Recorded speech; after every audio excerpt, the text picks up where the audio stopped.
of Rutherford County Health and Education and the Rutherford County Budget and Finance Committee. We will do some roll calls and whatnot in a moment, but I will say, kind of set up a little bit of the methods of tonight. Both committees will come to order. Both committees will be called on for roll call. All 14 members of these two committees can be recognized by the chair to ask questions. When it comes to voting, if a motion will need to be made by Health and Ed first, and then Health and Ed members only vote. Thereafter, if Budget wishes to make a motion on the same topic or defer or take no action, that's up to Budget. And that'll be the case through the night on the amendments and the actual overall budget. Do you concur, Mike and Mark? All right, so before we get started, I do want to just recognize Chairman P. of Budget and Finance. Thank you. Glad we're all together. Budget Committee members, thanks for joining us. Also, I see Tammy Sharp, Chairman of Board of Education, and her entire board is here present. So thank you, ladies and gentlemen, for joining us, for coming in person. That suggests you're interested, you're energetic, and you're passionate. You could have stayed home and watched it on TV, so just your presence here is encouraging for all of us. Trey Lee, Dr. Sullivan, Brian Runyon, Jeff Reed, the school board attorney. I see Mayor Carr in the audience as well. James Evans, all you guys, thanks for being here. And I'm going to have Mike Smith make one announcement, and then we will call the roll, and Chairman P. may have a comment as well. Mike. I just want to announce, just because paper copies on iPad, I just want to make sure everybody's got what they need. I do know Brian brought some hard copies for the paper. Budget Committee should have 141 and 143 in your books already. You received that at our last budget meeting. It is also on your iPads in front of you. Also on the iPads in front of you is a project list for Phone 177 along with the revenues and expenditures of 141 and 143. However, Brian, running the school's finance structure, has brought hard copies of 141's revenue and expenditures and 143's revenue and expenditures for the Health and Ed Committee if they wish to have those in front of them hard. I know Commissioner Oliver wanted, I think, at least 141. Brian, if you could hand her that. And I do believe Brian was going to pass out a hard copy of the project list that's going to correlate with Fund 177. That all makes sense. I just want to make sure everybody has everything they need before we get started. Chairman P., any comment before we take roll? I think we said it was the 25th. Today's the 23rd, just for the record, in case this is being somebody looking for that date, and here's that number. But anyway, I'm always glad to be in presence of our Board of Education. You guys work hard, and of course our Health and Ed Committee definitely works hard, and our Budget Committee, but thank you all for your participation. My youngest graduates from college in Manhattan on the 25th, and my mind, some of you's already up there. I delayed my flight to have this meeting, so bear with me if I get a little scattered. Mark, call the roll, please. And we'll start with Health and Education. Commissioner Boyd. Here. Commissioner Davidson. Commissioner Gooch. Here. Commissioner McMurray. Here. Present. Commissioner Wilson. Here. Commissioner Dodd. Present. I'll call roll for Budget Committee. Commissioner Gooch. Here. Commissioner Harris. Here. Commissioner Irvin. Here. Commissioner Johnson. Here. Commissioner Piercy. Here. Commissioner Shrino. Yeah. Commissioner P. Here. All present. Thank you. I'd like to call on our Vice Chair, Commissioner Wilson, to consider the minutes. Thank you, Chairman. I have reviewed the minutes from our April meeting. I find them to be in order, and without objection, I move for their approval.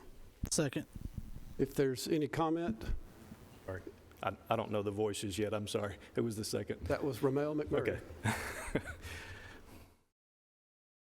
There's no discussion. All those in favor, say aye. Aye. Any opposed? Motion carries. Health Department, no report. Mr. Cumby is glad to have a night off, and he had no budget amendments. Community Care, no report, with the exception of open house, June the 8th. There is I believe there's an item at 11, and then an open house from 3 to 6. So check our SharePoint for those, to confirm those dates, please. That having been said, we are going to go ahead and move to item 5A, and that is budget amendments for the Board of Education. Dr. Sullivan.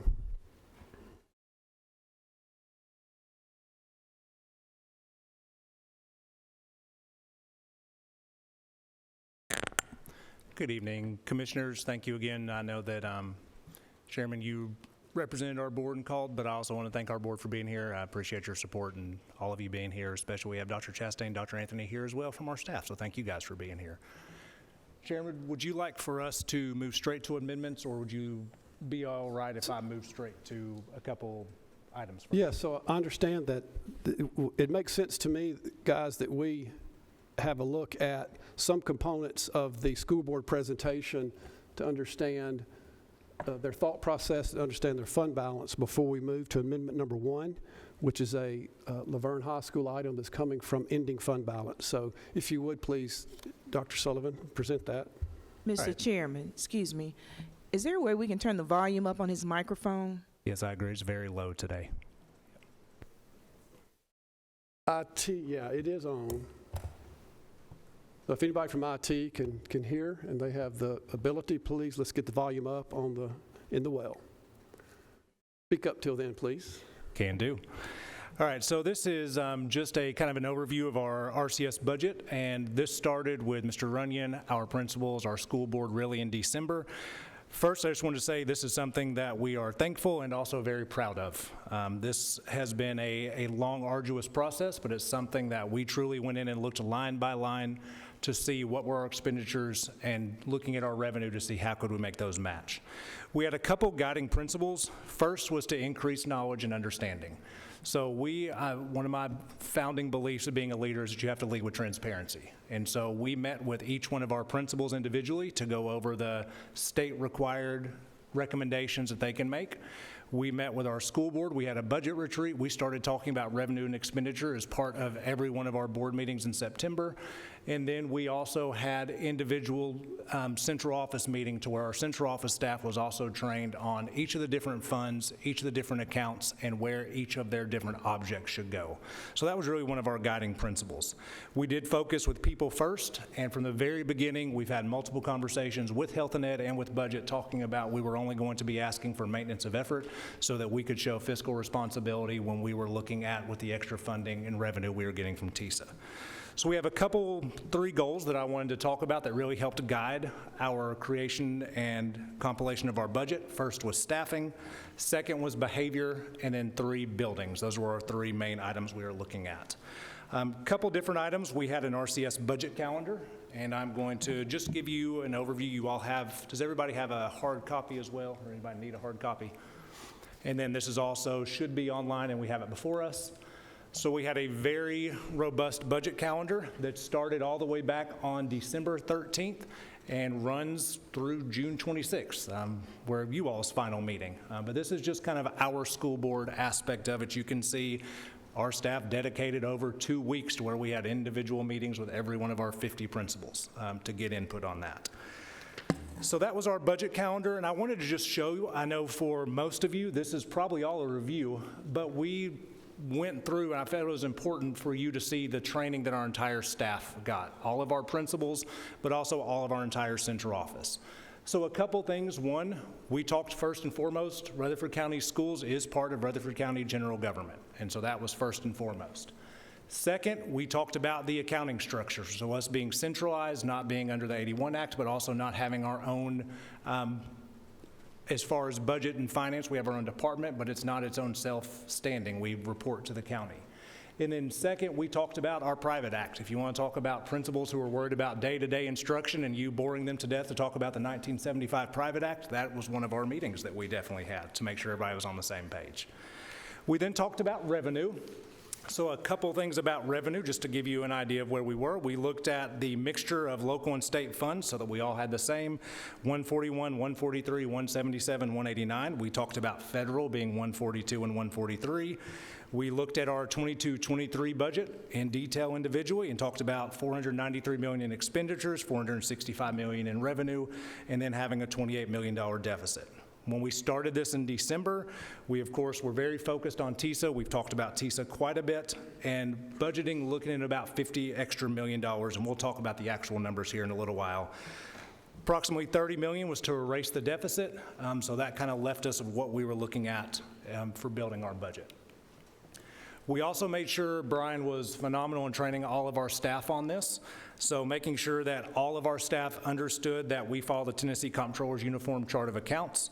And so that when we were doing budget requests, we were actually making sure that they were being presented and suggested to us by the actual account and object code, which in the past, I was over curriculum and instruction. That wasn't necessarily the way that a budget was prepared. So I appreciate Brian and his dedication in knowing all the ins and outs of that. And then I just gave you an example. We, again, in talking with our staff, used the example of the largest one, 71-100, and then 116 and 163, again, focusing on our people. So then, again, just as an update to let you know where we've been. So we started our budget process with principals in December. They, in Tennessee Code Annotated, there's a couple areas that they are required to give input every single year: staffing, instructional materials, professional development, technology, software, and building improvements, and our budget incorporates those requests as we were able to prioritize with them.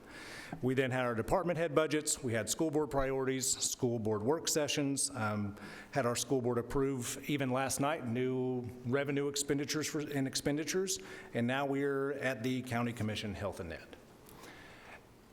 As we start looking and getting closer to revenue, I did just want to do a quick update on TISA and our new funding formula. So our new funding formula does begin this year. We received an estimate in February of 2022. We received an additional one in March. We received an additional one in April. We are still waiting on our May estimate. That is not that much out of line of what we are used to seeing with BEP when we would normally get our final BEP estimate in July or August. So a couple things with TISA. One, there have been a lot of conversations around, you keep hearing TISA is a 5-year plan. What happens after 5 years? The money doesn't go away after 5 years that we are receiving from the state. That is revenue that we are getting. In order for there to be additional funds taking away, the state would have to pass a new law for a new funding formula. That, of course, is always their option, that they could do at any moment, just like they were able to remove BEP and replace it with TISA. They could do that at any moment if they go through and realize this isn't what they wanted. But when we are looking at TISA, we are not looking at the end of the 27-28 school year, hitting this fiscal cliff of now the local funding body has to go and figure out how to replace that $55 million. That's not the way TISA is funded. So there are a couple things I wanted to hit on. One, every student that we have in Rutherford County will bring 6860, so that is considered your base. Then you have a weight of about 25%. It varies depending on each individual specific situation, but they call those unique learning needs or economically disadvantaged ESL. You get a different percentage. Then there are direct funding, so we get direct funding. I gave you an example. We get $500 for every student that we have that is in kindergarten through 3rd grade. And so that includes all of our estimate. When we talk about being fiscally conservative, one area that we did not budget is we did not budget outcomes. We don't know what outcomes are. We just finished testing about 2 weeks ago. There's been a lot on the news about that. But when we are looking at outcomes, it's just not 3rd grade. It also includes CTE, or Career and Technical Education. We get funding for that. We will receive additional revenue that we don't have as part of this budget. Very similar to where in the past we know that we're going to grow and we didn't budget BEP growth funds. Very similar. And so just as a visual, you can see that everything again starts with the base. This is something the State Department of Education has used, and I know our commissioners that were on the commission last year saw this, and we've talked about it several times in Health and Ed budget as well, showing you the base, weights, direct funding, and then that out comes the very top again. We are not estimating that revenue yet. So that gets us to our current budget overview. So our current reality for Rutherford County Schools, Fund 141 was budgeted in a $28 million deficit for 22-23. Directors of schools and finance director, we met with principals, department chairs, our assistant superintendents to examine line by line of the budget to look at revenue and also look at anticipated expenditures so that we could truly get down and look at each one of our lines to see what were we actually spending versus what were we proposing to spend. We had multiple district needs. So staffing we talked about was number one. We can have the best buildings and the best curriculum, but if we don't have people in the classroom serving our students, none of that matters. Not going to be a shock to anyone, behavior is an issue that you hear nationally, but we have behavior issues here, so we wanted to make sure that we addressed behavior as one of our budget priorities, and we're doing that in a couple ways. And then last, we wanted to make sure that we were looking at a way to take care of some of our capital projects and taking care of principal requests as far as maintenance type items go. We do have a healthy fund balance, and I won't get into those details right now, but we have a healthy fund balance. We've had a proactive approach to try to address needs with previous revenue that has already been allocated but has not been spent. And so we have started, you approved it last month when we looked at the 814 South Church Street Alternative School. We realized we're a huge ask on the county, so instead of requiring funding from the county for everything, we already had revenue that is sitting in fund balance. It seemed prudent of us to be respectful of taxpayer funds and try to take care of some of those projects ourselves. And that kind of gets us to our fund balance. I won't again get into details, but just to talk about where do we get our fund balance, it is from a budgeted expenditures versus our actual expenditures. Our state law is 3% that we have to have in fund balance, so that would be roughly $15.5 million of our proposed budget. We would never really want to get to that because we want to make sure we have enough cash flow to be able to make revenue to be able to meet payroll and just pay bills on a monthly basis. So 3% is not realistic. We're looking for a higher percentage. I do want to give credit to our previous administration because we are in a much better shape with our fund balance than we have been previously. Along with that, we want to make sure that we're also being fiscally responsible and showing truly what expenditures versus what our revenue is. And so that's kind of what this budget shows. And that gets us to our first budget amendment, but I'll be happy to answer questions on anything so far. Keep in mind that we will have a full budget summary and then a full budget presentation momentarily. So this is just some background as we let into this $980 million ask. Commissioner Oliver. Yes, I did have a question. When you talked about the requirement for the 3% versus the 10%, where did that 3% number come from when you say it's unrealistic? Yeah, so that is what it, Michael, you may want to hit on this too. That's state law. For us, though, we're so big, 3%, $15 million, our payroll on a monthly basis is over $20 million. So for us to say only 3% wouldn't be adequate for us. You may want to add to that. Yes, that TCA requires a 3%. I do want to remind everybody, just like the county, they do go 2 months without state funding, so they don't get BEP money in May and July, off the top of my head.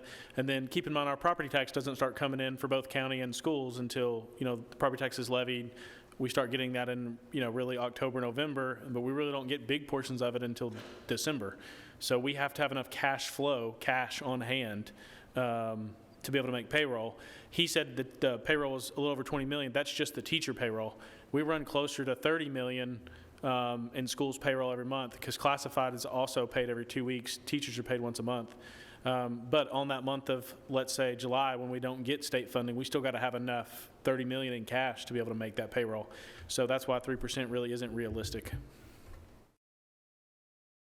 So then that state mandated 3% will look different at each school, county, you know what I mean? At each county. I got you. Thank you. Chairman. Yes. Are we permitted to ask questions now? Yes, sir. Absolutely. I think we have established that tonight we're one committee. Okay, Dr. Sullivan, you'd indicated that the original budget plan, great deal of effort to do that, and that's definitely appreciated. I was curious as to what that number was, the original budget plan number versus the after TISA budget plan number. In other words, y'all went through a great deal of effort to come up with a budget number, and then you'd indicated TISA money came in. Yeah. What was the original budget? Brian, I'll call you up for this because I know it was a Sunday that we met and all of our departments came and decided. We met, so what all of our principal requests and department requests came over our $518 million request. And I don't know if you remember how much. It was over it, you said? Okay. Yes, actually, that Sunday morning or Sunday afternoon, evening, whatever time of day it was, we were having to balance the budget at, we were over about $8 to $9 million, so we had to cut $8 to $9 million out of the actual budget in order to be able to balance it, which, we did it. It was possible, but I mean, it wasn't at the expense of, losing any positions or anything to that extent. So we actually, like I said, it wasn't just one day, it was multiple days. But so you basically you would take that $518 million and add $9 million to it. So that's probably what our budgeted expenditures started off with before we started cutting. Okay, thank you. Thank you for those efforts. Would you happen to know what the fund balance is after, you'd indicated there was about $30 million to erase the deficit, okay, paying back about $28 million. Would you know what the fund balance is after paying that back? Keep in mind, I'm sorry. Do we? We want to go ahead and cover the budget amendments, and then when we get into 141. What we wanted to, let's go over the two budget amendments, and then there'll be an actual full budget summary, and then we'll talk about 141, 143, 177, and they'll have a summary of revenues, positions, et cetera. So fair enough. Thank you. And thank you for being patient. So Chairman P. Yeah, I just want to make it clear to everybody that we will not be accepting any motions from budget until after the Health and Ed Committee has made a recommendation to send to budget. After that, then if you're sitting on budget other than Chairman Gooch, who sits on both committees, of course he can do what he wants to do. But just keep in mind, you can ask any question you want to, whether you're budget or Health and Ed Committee. And having said that, I'll stop. But I do want to recognize two other people that we skipped on the front. First is Commissioner Anthony Johnson. Appreciate you being here. He's not on either one of the committees tonight. And also Chairman Phillips, who's at most of our meetings, if not all of them. But welcome both of y'all. Thank you, Chairman P. Let's proceed with budget amendment number 1. Okay, sorry. Good evening, Commissioners, Chairman. I'm going to do the easy part tonight, present the budget amendments, but both of these budget amendments are coming out of the Fund 141 general purpose. This first amendment is to provide funding to make repairs and replacement to the hallways, ceilings, and floors at Laverne High School. These improvements will be funded by decreasing GP fund balance 141,039,000 and increasing 141,76,100,799 capital outlay in the amount of $980,000.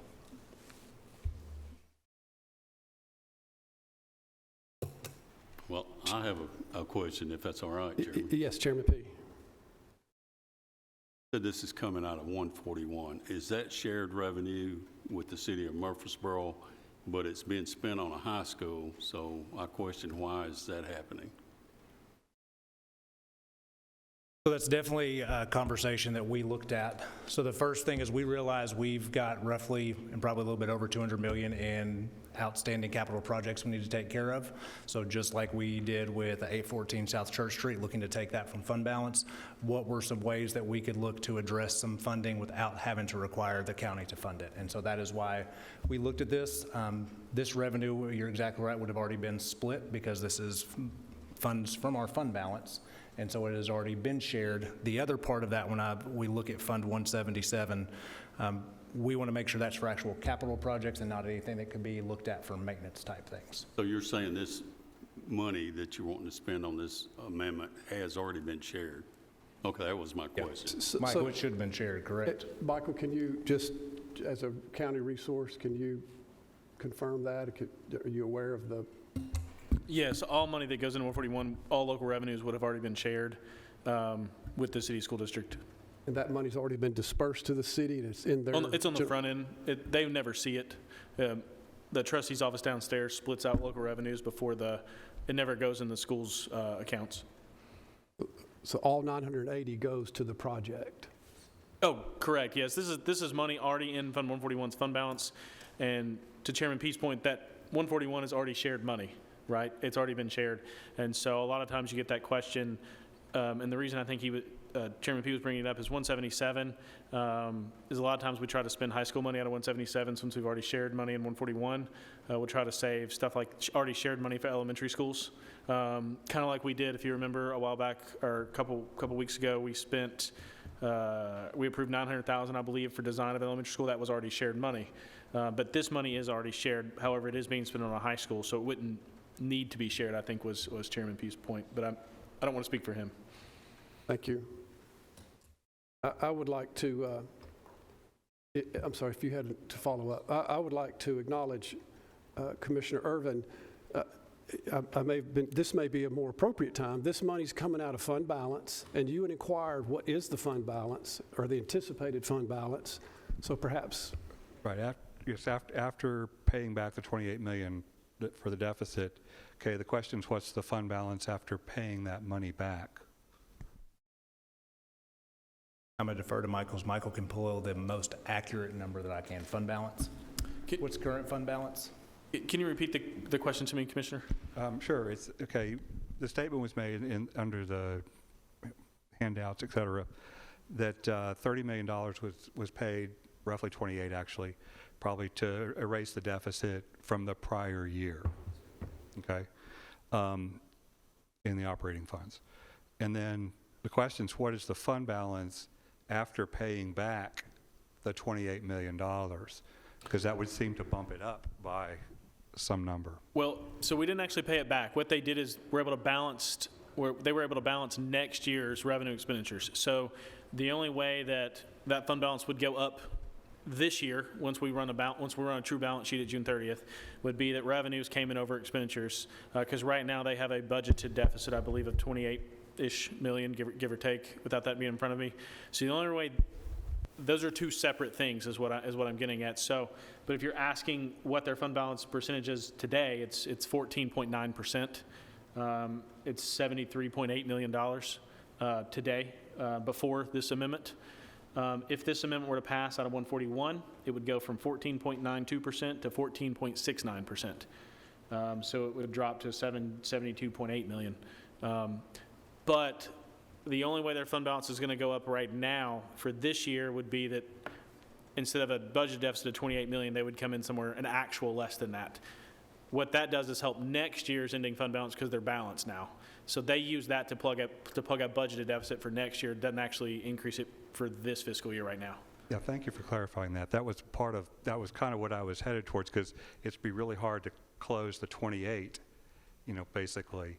But then the question is, now once you've closed it, okay, what does it do to the fund balance with the benefit of that 28 or 30 having been closed going forward? Does that make sense? And it would help it, but obviously that would be, we would assume hopefully that we're conservative on revenues and they would come in higher next year. So in theory it would help it, but you can't give an exact dollar amount because that would be projecting where we're going to end of 6/30/2024. But I will say obviously it tremendously helps it because now they're coming in with something balanced versus a budgeted loss. So we don't think, I don't want to speak for them, but I don't think they'll end at 28 million this year or anywhere close to that. But I think next year, let's say they come in with balance, hopefully you'll end to the good next year, bar something unforeseen or unexpected circumstance. So that's where it helps you. I hope that answers your question. Yes, thank you very much. Thank you, Commissioner. Any other, Chairman Harris? So we're just addressing this amendment right now. The amendment, yes, the 980,000. Okay, so that's a shared account coming out of 141. We already addressed that. Okay, how much money do we have in our capital projects? As of today, before any amendments passed tonight, I haven't seen the next amendment. But as of today, there was approximately $3.6 million in fund balance in that account and committed. So why would we not take money out of that? You said something about $200 million.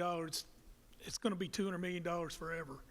So why we would not take that? I mean, that's a capital project. Now, I do believe, and Michael, you can prove me wrong, I don't think you can take painting out of capital projects. So it would have to be shared with 141. Well, this money, doesn't have to be shared because it's for a high school. So I think you would probably be okay either way. However, 177 is, the director of schools is correct, 177 is not for maintenance projects, it's for true capital. So you wouldn't want to do painting for a school in 177 if that was your only, 177 is more for capital large expenditures like a new chiller, a new roof, large renovations, things like that. I'm trying to think of other things off the top of my head that would qualify. I'm looking at this, it looks like replace like ceiling tiles and stuff would not necessarily, I would recommend them not be in 177 because they're not necessarily capital in nature. But you're correct, we don't have to share high school money either way. So you really could use 177 if you wanted, yes. Chairman. Chairman Phillips. Thank you. I'm not sure I know how to ask this. Mark, am I doing okay? Thank you. That's a private joke, you guys. This renovations to Laverne, we're talking about more than renovating Laverne High School. We're talking about enlarging the school, putting a lot of money into that sometime in the very near future. How does this fit in with that? With that proposed expansion? Great question. So that's something next our board would have to look at to see is that the avenue do we want to take? Do we want to add an addition to Laverne High School, or do we need to look at potentially a different solution? Because our high schools, especially as you start moving into more of our dense areas, you don't want to make our high schools too big. And so this was a way to try to get ahead of some of those things that would also be included in that request for renovations. Just like with our other 3 high schools, we think with Smyrna, we went with roofing. There were a couple other projects that were included so that we're able to go ahead and take care of some of those needs right now. It's a really good point. I wanted to make sure that we're not $1 million, that we're not throwing $1 million away and turn around and renovate that whole high school in a year or two somewhere down the road. One other thought. There's some rumors going around out there as to why we're having to do this. Is there a particular reason? Is there vandalism or something going on at that school that's caused us to do these repairs? And if that is the case, are we addressing that particular situation? We are. So anytime we have vandalism, we have lots of cameras that can catch a lot of things that happen. So that would be typical at any type of school, any of our high schools that we have. This was truly, we meet as a leadership team every Friday at 9 o'clock, and it was, we have some needs that we need to take care of. Laverne High School, it's not a hidden secret. We've had some issues trying to find staff at that school. And so how could we go ahead and make sure that we were taking care of one of our most at-risk schools while also trying to reduce the amount of funding we were going to request of the county? Don't get me wrong, I support this. I'm just asking that question. If that is the case, are we addressing? Absolutely. And I'm sorry, I thought you were going to set your mic. Please continue. I'm done. I will say that this committee has been eager to see some progress made on Laverne High School. I know we've had to bite our tongues. We've had to say yes to some stuff with some trepidation. So this commissioner is very glad and proud that this board is willing to give some attention to Laverne because it's long overdue. And this is just a modest amount of upkeep, and the fact that it can come out of fund balance that's at a 14.46% projected is encouraging. Having said that, we will continue the conversation. Whether we cover it in the health and ed component or if budget covers it, I do want to make sure we understand the sharing. Could we pull it from a different fund? That may be a better conversation for budget committee. Having said that, any more discussion? Commissioner Oliver. I have a question. Is vandalism only occurring at Laverne High School, or are you experiencing that at other high schools in Rutherford County? All of our high schools would have, and all of our schools in general, whether it's running a pencil down the hallway or using a Sharpie marker across, each one of our school custodial closet has graffiti removal in them. I would also, if you don't mind, Commissioner, Michael, I believe that 14% also it takes into account us going a full 28 million with our expenditures. Is that correct? That is correct. So I would like to call out that we anticipate having a larger fund balance than 14%, because we don't envision going 28 million into the deficit this year. Commissioner Gooch. As a member of Health and Ed, I move that we approve the budget amendment. Do I hear a second? Second. Commissioner McMurray. Any further discussion from Health and Ed? Or actually, point of order. Can budget comment on our amendment? Or excuse me, our motion?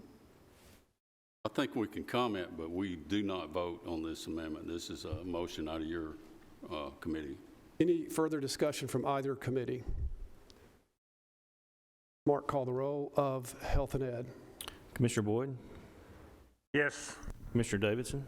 Yes. Commissioner Gooch? Yes. Commissioner McMurray? Yes. Commissioner Oliver? Aye.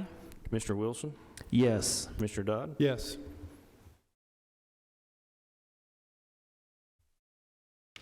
Please continue with your second amendment. Okay, as I said before, amendment number 2 comes also out of Fund 141 General Purpose. It is to move $898,381 from 141-71-100 449 textbooks to 141-71-100 399 other contracted services to fund Mass Review Predictive Assessment, MVPA Benchmark Assessment by Instructure, Inc. for the 23-24 school year. RCS will administer the benchmark assessments in 2 windows, fall and early spring. Additionally, Mastery Connect and GradeCam are part of the assessment package for use by all RCS educators for data tracking and formative assessment creation. This will be the 4th year utilizing this program.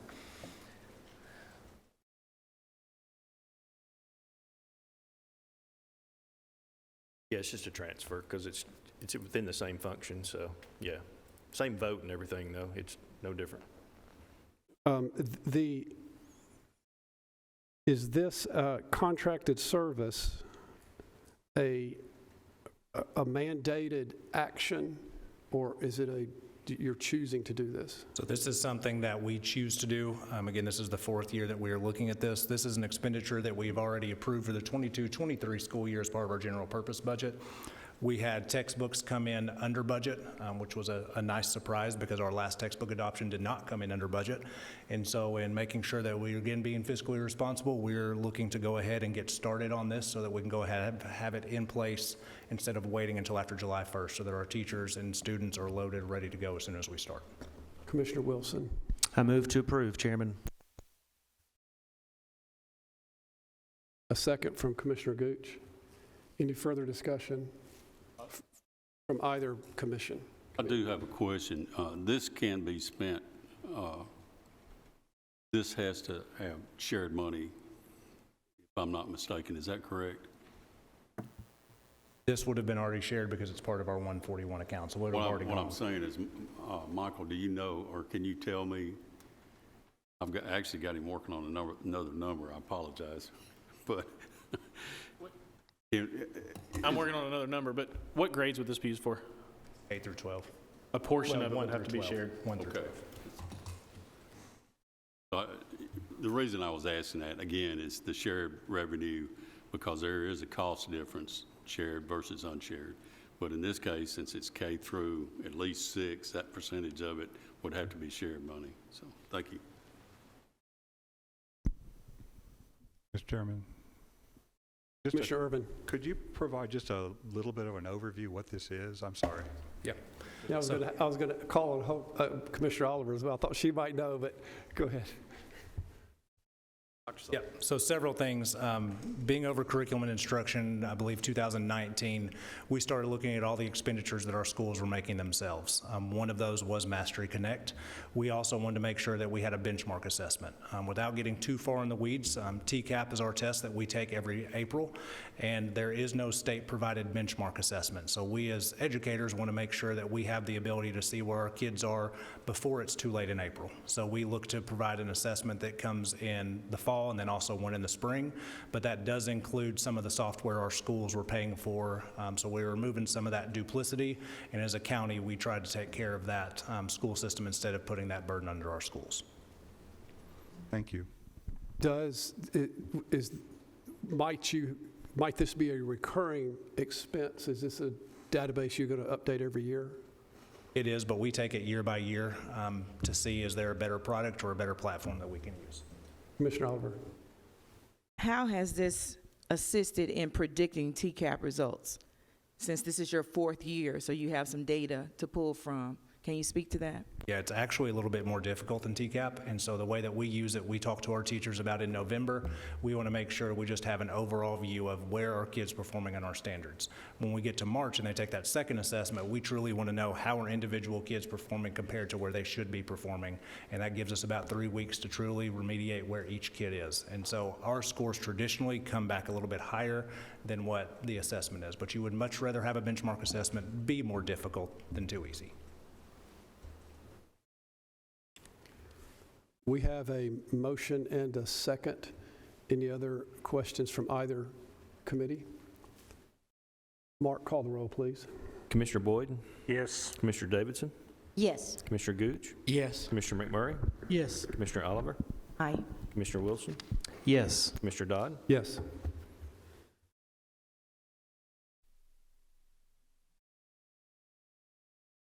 Okay, this, I think, will bring us to the full school Board of Education $518 million plus budget. I do want to say, it's the first time as chairman I've had the occasion to interact with some board members, with the Director of Finance for Schools and Dr. Sullivan. I found these guys to be very accessible and transparent. They've opened the books, they've opened the spreadsheets, they've opened the cells within the spreadsheets to understand. We've had some really tough questions from some accounting professionals in the county have reached out to me and asked some tough questions to make sure that this balanced budget does not have any unforeseen recurring expenses that will not be covered either in this budget or upcoming budgets. I cannot use the appropriate CPA language for that, but my last conversation with Dr. Sullivan and Mr. Runyon, Director Smith was with me and asked the questions from a CPA standpoint. This commissioner is very satisfied with the answer we've had thus far. So just want to acknowledge the hard work the board and the administration has done on this budget and bringing us a balanced budget, overcoming a $28 million deficit. Let's see it, prove it, but that's nice to hear that you're coming at us with that kind of number. Before we start, Commissioner Gooch. Chairman P., would it be appropriate for a budget to go ahead and approve these two amendments? Thank you. That's what I was about to ask. Well, I mean, Since we're kind of still in the flow, because I don't really know what these minutes are going to look like, to tell you the truth. I'm going to have to kind of dream this up. So. I think Mark's down there begging for mercy, so I'm going to say yes, we can go ahead and vote on it now. I was going to wait till after they completed. I think just kind of keep everything together would be, I mean, he's kind of do simple. do I see any objection from the Budget Committee? I mean, and if there is a motion, as Commissioner Dodd said, we may want to act in it in a June 1st or a June 8th meeting, but if you want to do it tonight, by all means, that'll just take it off our agenda in the future and be less time. I'd say Chairman Gooch, make your motion for budget. Can we do both amendments at the same time? Sure. Motion to approve both amendments as a member of the... I'm going to ask you to separate those, please. I'm going to separate the two budget amendments. Budget amendment number 1, motion to approve. Okay. I've got a motion. Do I hear a second from the Budget Committee? And a second, Commissioner Piercy. That's the 980. That's for the Laverne High School. The $980,000. Yes, the $980,000. Any discussion on the budget or health and ed? If you've got any questions about that, y'all just approved it, so I'm kind of pinpointing budget. Hearing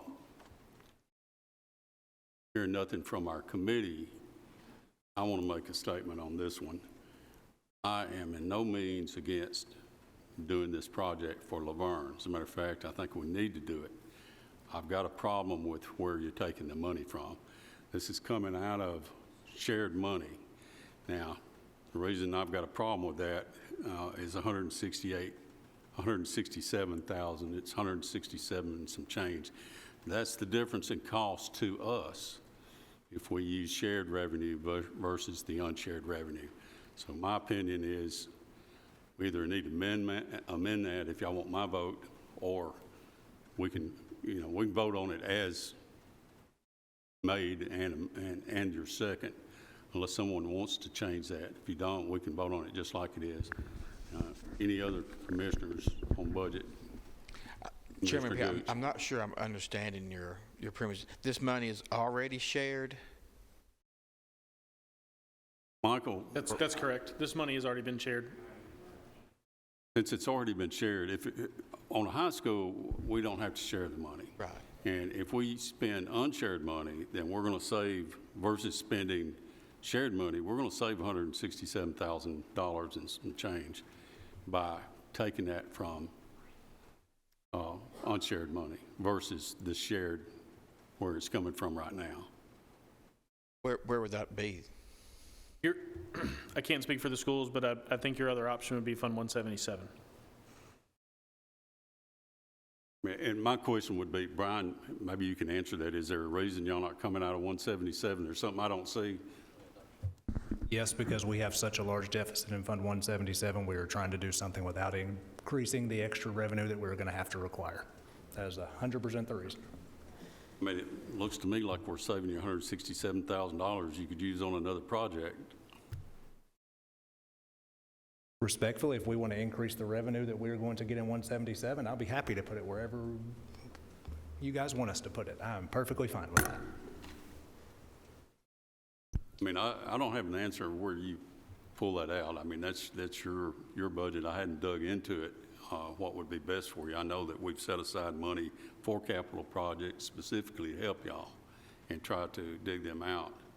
I mean, I understand we've got a backlog, but we'll always have a backlog. Michael, was there some concern about this type of maintenance from 177? Was that policy or tradition? No. So what you can't do is essentially say, let's take an elementary school, for example. What you can't do is say, we're going to start doing maintenance for our elementary schools in 177 because we don't want to share that money with the city. You can't do that. It's a capital projects fund. But in this case, with it being a high school and you're doing more, from what I understand, you're doing a major renovation, you could do that, but you don't need to share money for a high school. And so it would be better to spend, from a financial perspective, it would be better to spend unshared money. And the reason I say that is because then you can shift shared money to your elementary school projects, whether it be a design, whether it be a construction or something like that, or reno at an elementary school. Financially, the math will work out better for that way. And I do think that's probably the point Chairman P is getting at. But yes, it would be more financial advantageous. That is correct. If Commissioner Gooch, any clarity? So, stand by. Question. Yes, Commissioner Oliver. So, is the director saying that it would increase their budget if we moved it from 177? It would increase the budget. Is that what you're saying? I think what I'm hearing is, if we use this shared money on an elementary school, which we are by law compelled to share with elementary schools, if we used already shared money on an elementary school, we're creating an opportunity to not have to borrow money and share it with the city. I was asking about the reasoning from taking it from 141 versus 177. Did you say, Director Sullivan, that would increase your budget ask if you did take it from 177? Or I would reduce a project that we're planning to do.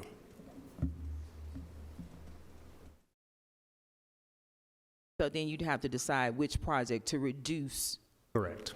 in under 177? Yes, I definitely understand and respect the questions. We're looking at it from a way to take care of projects without having to come back before the commission to ask for more funds. Right. But did you not say that there are certain things that are being proposed to be done at the high school that could not come out of 177? I think Michael talked about that. So in a traditional sense, you wouldn't want to take maintenance out of there, but since this is a high school, we wouldn't be sharing that fund anyways.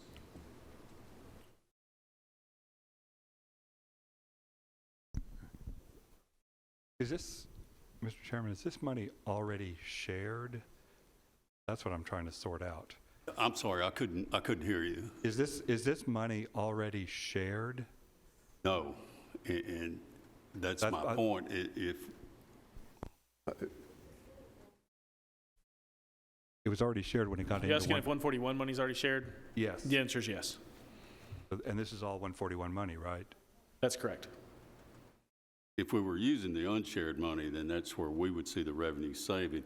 And Michael, I hate putting you on the spot here, but here's I think the gist of this is Director Sullivan saying basically he's not showing enough funds, or y'all are not seeing enough funds to continue capital projects that are needed. That's why he's trying to dig into this fund to use it.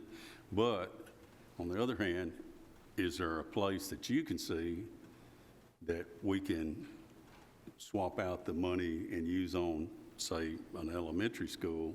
In the future, yes, you could. But not on this particular year. I don't believe they've already moved 900,000. They already had that for the design of a future elementary school.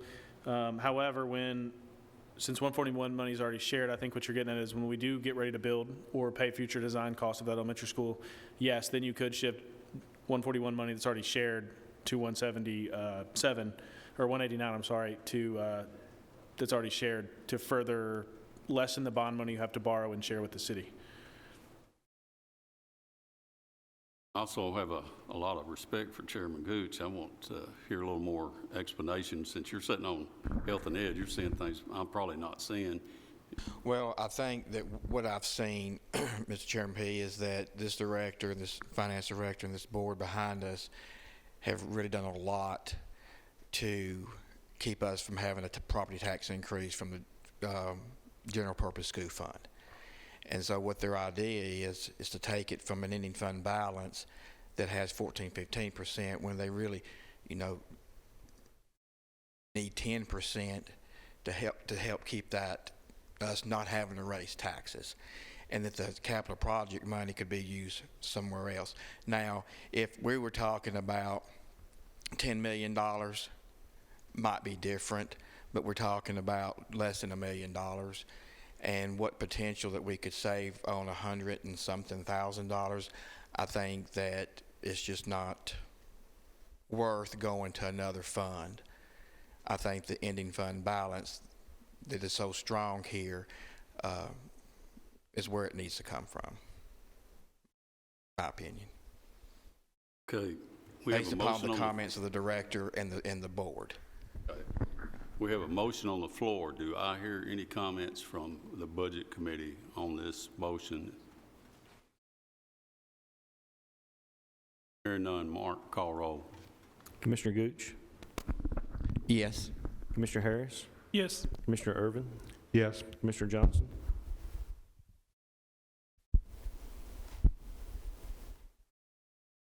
Yes. Commissioner Piercy? Yes. Commissioner Srinion? Yes. Commissioner P? No. It passes 6-1. Mr. Chairman, motion to approve budget amendment number 2. I have a motion. Do I hear a second for the second amendment? Mr. Paul Johnson, seconds.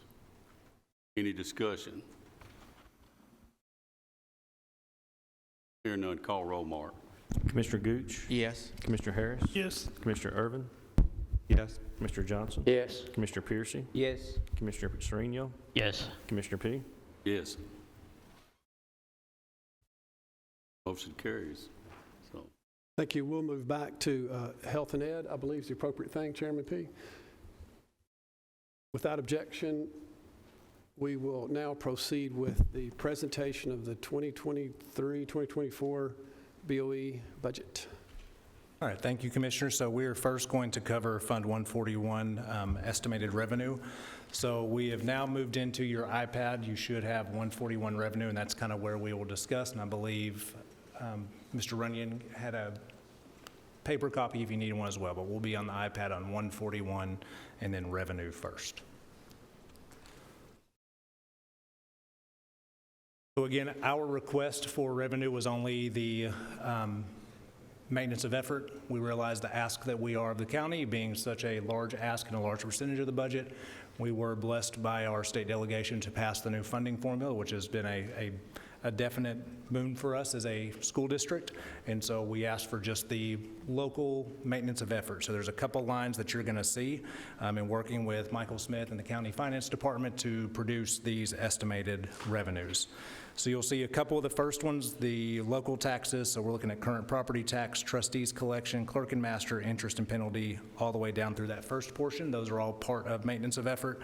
That's $77 million. The next one is the county local option taxes. And so you're looking at those from local option sales tax through wheel tax, business tax, and mixed drink tax. And so you will see that brings another amount that gets us to $186 million.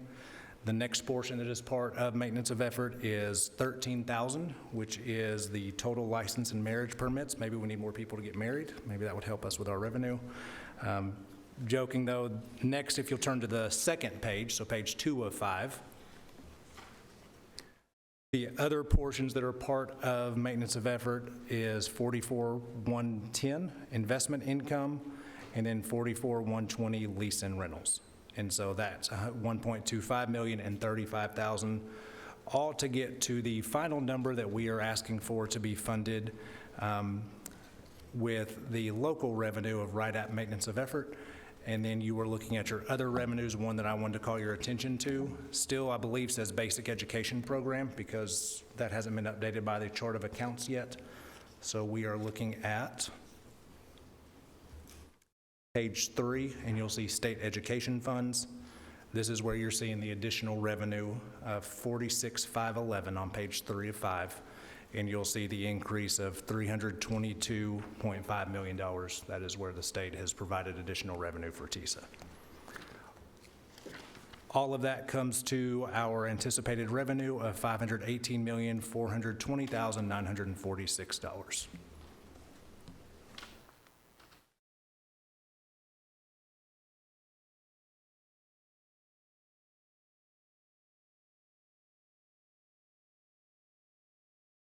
So you have heard the 141 revenue portion.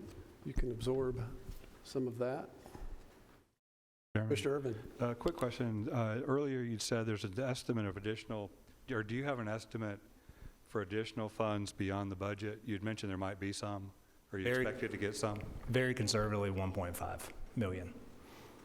That is taking a basis of where our students performed this year, looking at next year. We would use that just as we did in this previous year. So one thing that we can't get really an adequate number on is the number of students that we'll be serving either with an IEP, special education, or the number of English language learners who may move in over the summer. And so that kind of funding, when those students move in, it brings extra funding, but that would allow us to be able to come back and ask for that. But that would all be more state-generated funding. Thank you. Chairman P.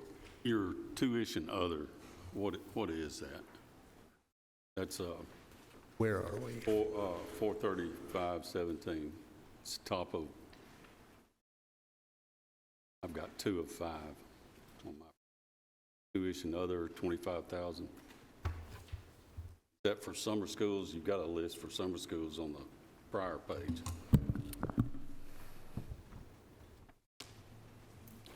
This money from Holloway High School, from online schools, and different fees for that, and virtual school fees. Now, not yet, and our board did not change our policy. We just looked at it. We are not charging out-of-county because we are a full district, so we don't allow out-of-county transfers unless it's an employee. That's where I was headed. Yep. Thank you. I will. So, Yep.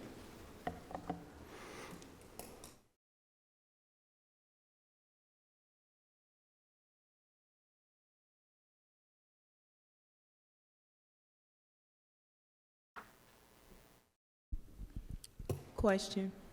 Commissioner Oliver. Director Sullivan, you're saying 46,511 was BEP and now it's TISA? Is that what should Yes, be there ma'am. now? TISA? Yes, ma'am. All right, great. Thank you. Those are strictly the state's chart of accounts, so as soon as they update them, we'll update ours. Commissioner P. 46,511, your basic education program is 322 million. Is that, how long is that guaranteed, that figure or higher figure guaranteed to us from the state? So it'll all be based on our enrollment and the individual needs of each kid. So that was our April estimate. We've not yet received a May estimate, but as long as we don't have a decline in students, which I couldn't imagine we would, that number will only increase. And in talking about when would that change, it would require a state law change for a new funding formula. But that, a lot of that's based on whether they're the needs of the student. Yes, it is truly based on the 6860 as part of the base, and then each student gets an individual learning need. If they're in an economically disadvantaged area, there's 10 different areas they can earn extra funding. Thank you, Director. Earn may be the wrong word, generate extra funding.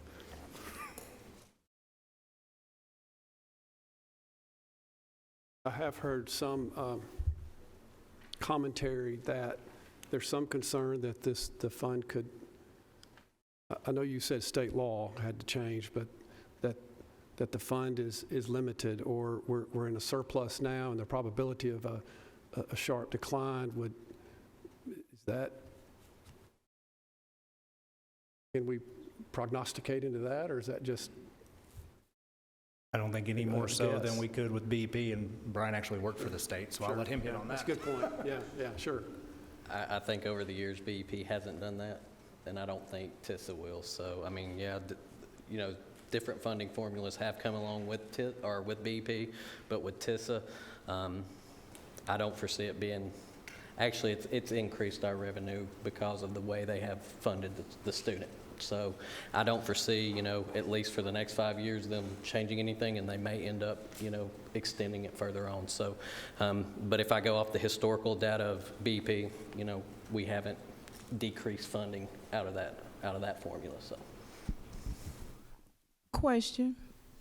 Commissioner. But it would decrease, correct? Because you approved charter schools, and charter schools would pull from that. So it's, in all likelihood, with the opening of the charter schools, it would decrease, wouldn't it?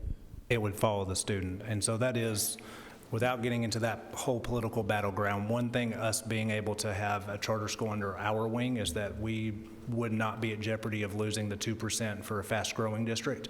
If, let's say, 2 charter schools open tomorrow and they took 800 students apiece and we lost 1,600 students, we would probably gain that in growth, but we would not hit that 1.5 to 2% threshold to actually add students, so we could actually lose money in that way.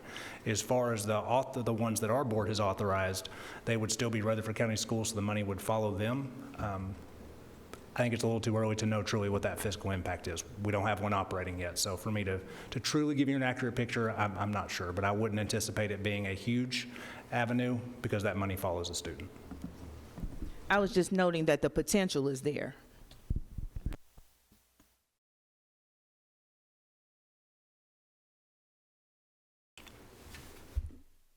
Chairman P., I'll need your direction, perhaps, Mike and Mark. So we've heard revenues, and if there's no further questions, we'll move on. So I don't think any action is required. Just move on. I have a hard time believing my budget committee's not jumping up and asking more questions. But again, this is one of the cleaner budgets I've ever seen since I've been up here. And as Chairman Gooch stated, y'all have gone out of your way to help us, and we have transferred money from this. I mean, I understand all that clearly, but if I see a penny I can pinch, I'm going to do it. So will Brian. I promise you, Brian will too. Well, having said that, I mean, I think it's up to your committee, Chairman Dodd, on whether you want to go ahead and pass it. If you do, then it'll be up to budget to make a decision. I think we need from there. to proceed now with the expenditure side and look at it as one total. Yes. All right, so looking at 141 expenditures, and I'll be happy to kind of go into anything. This is a larger, of course, document. We're looking at expenditures. You'll find the expenditures match the revenue, so we are presenting a balanced budget, which we're very proud of. Couple, we've already talked about our board goals. We had 3 of them, one being staffing, one being behavior, and the other part being buildings. So let's talk about the first one, staffing. So we do, one of the things we already kind of talked about, if we don't invest in our people, then it doesn't matter about our buildings or programs, so that's kind of been our priority number 1. We did that in a couple different ways. First was our certified staffing.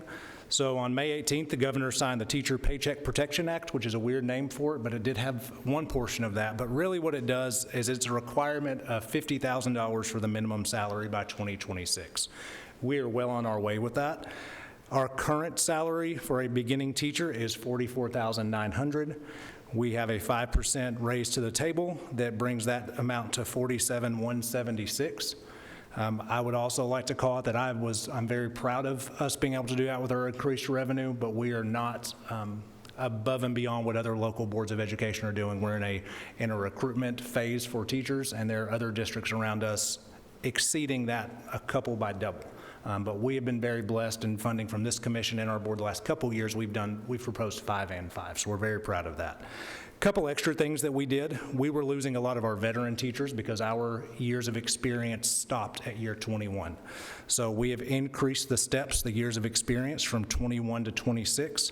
But in making sure that we were fiscally responsible, we did not move everybody to their exact year of experience as soon as we adopted it. That would have been a larger budget item to look at.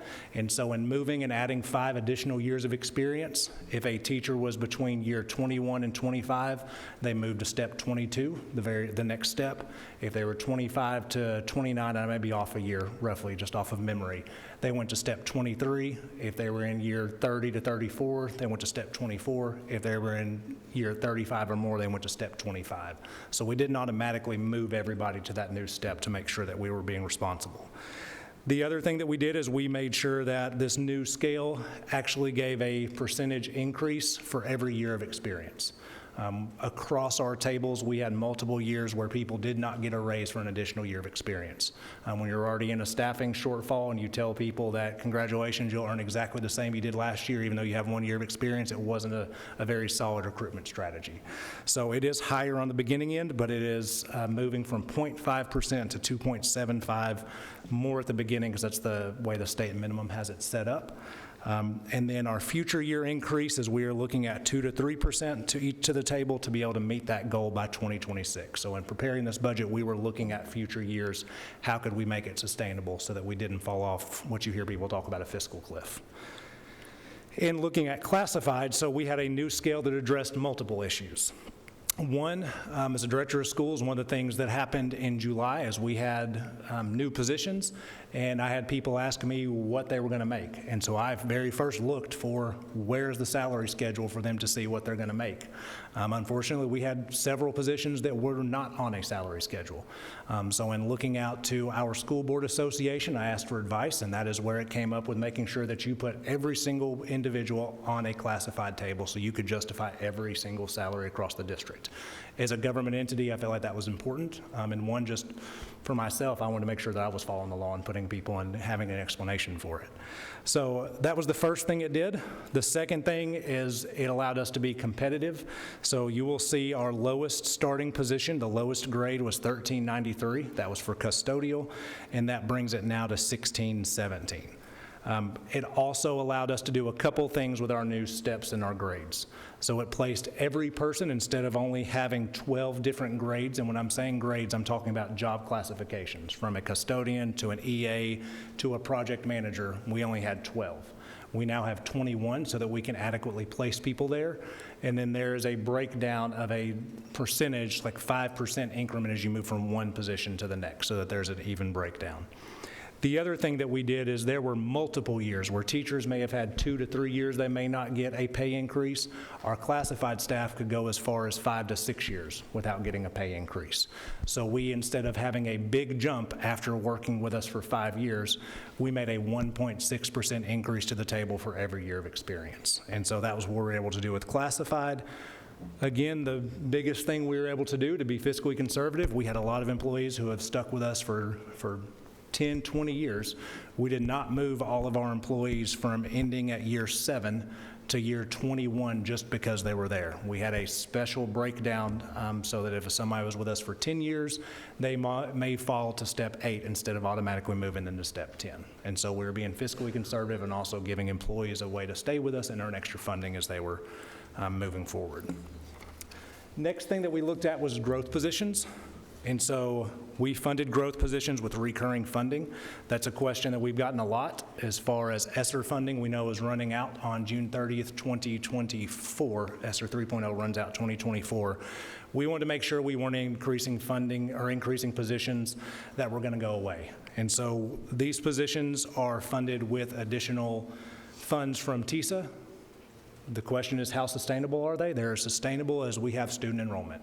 If our student enrollment declines, we would no longer have the need for those teaching positions.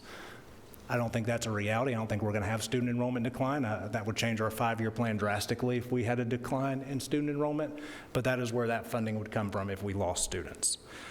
Even though BEP doesn't exist anymore, that is where our staffing ratio comes from. We don't come up with just are we going to approve a position here or not approve a position.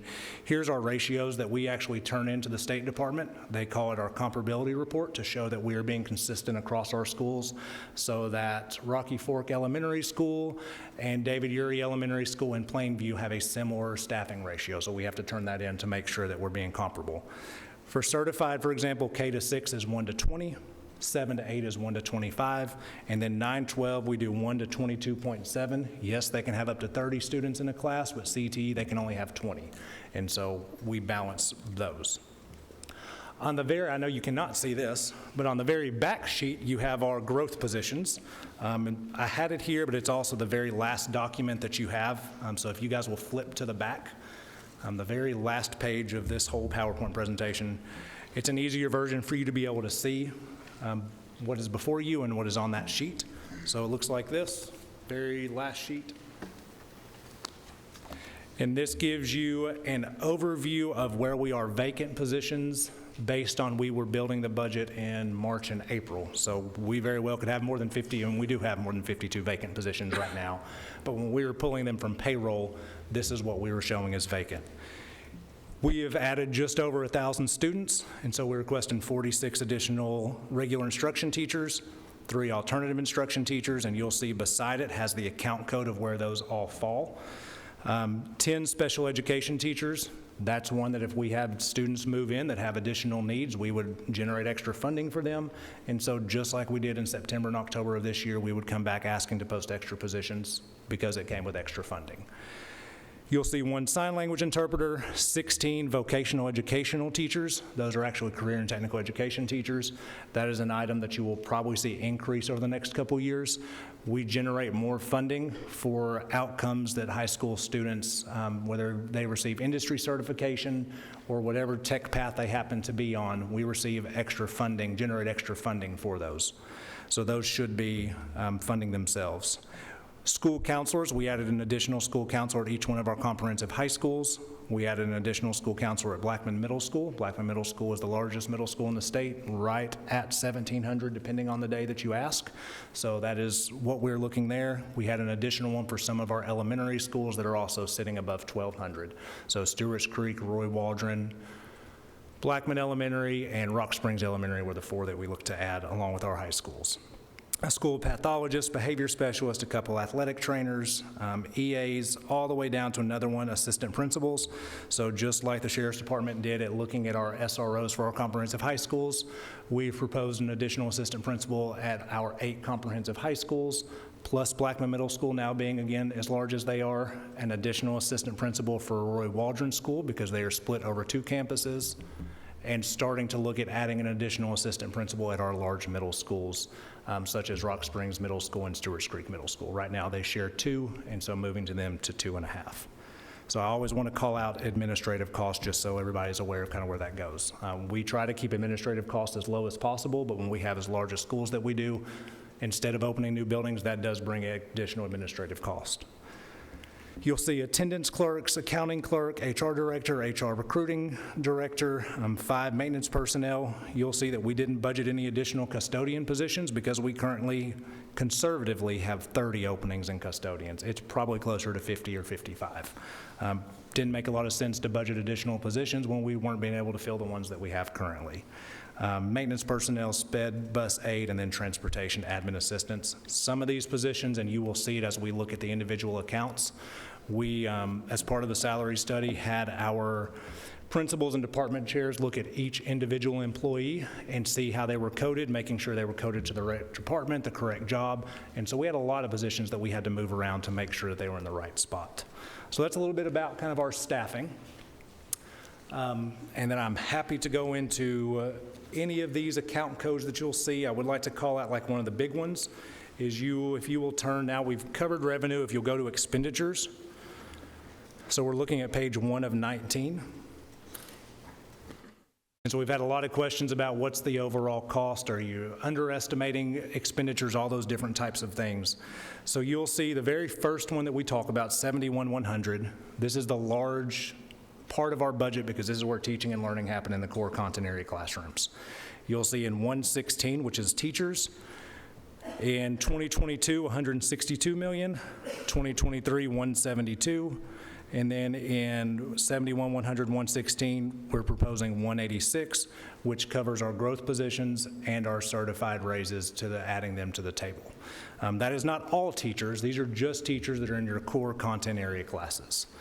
A couple that you'll see that decreased, which is a nice thing. So if you'll look at 71,100, 449, it's almost at the bottom of the page, textbooks. So you will see that so far, and this is why I appreciate the board, the commissioners just approving one of those budget amendments. We had budgeted 9.2 million. We have spent about 7 million of that, and you all just approved us to be able to go to the full commission to ask to pay for one of those projects instead. But for this coming year, we're only requesting 2 million. Another state law that helped us is that they will go from 6 years to 8 years until we have a textbook adoption.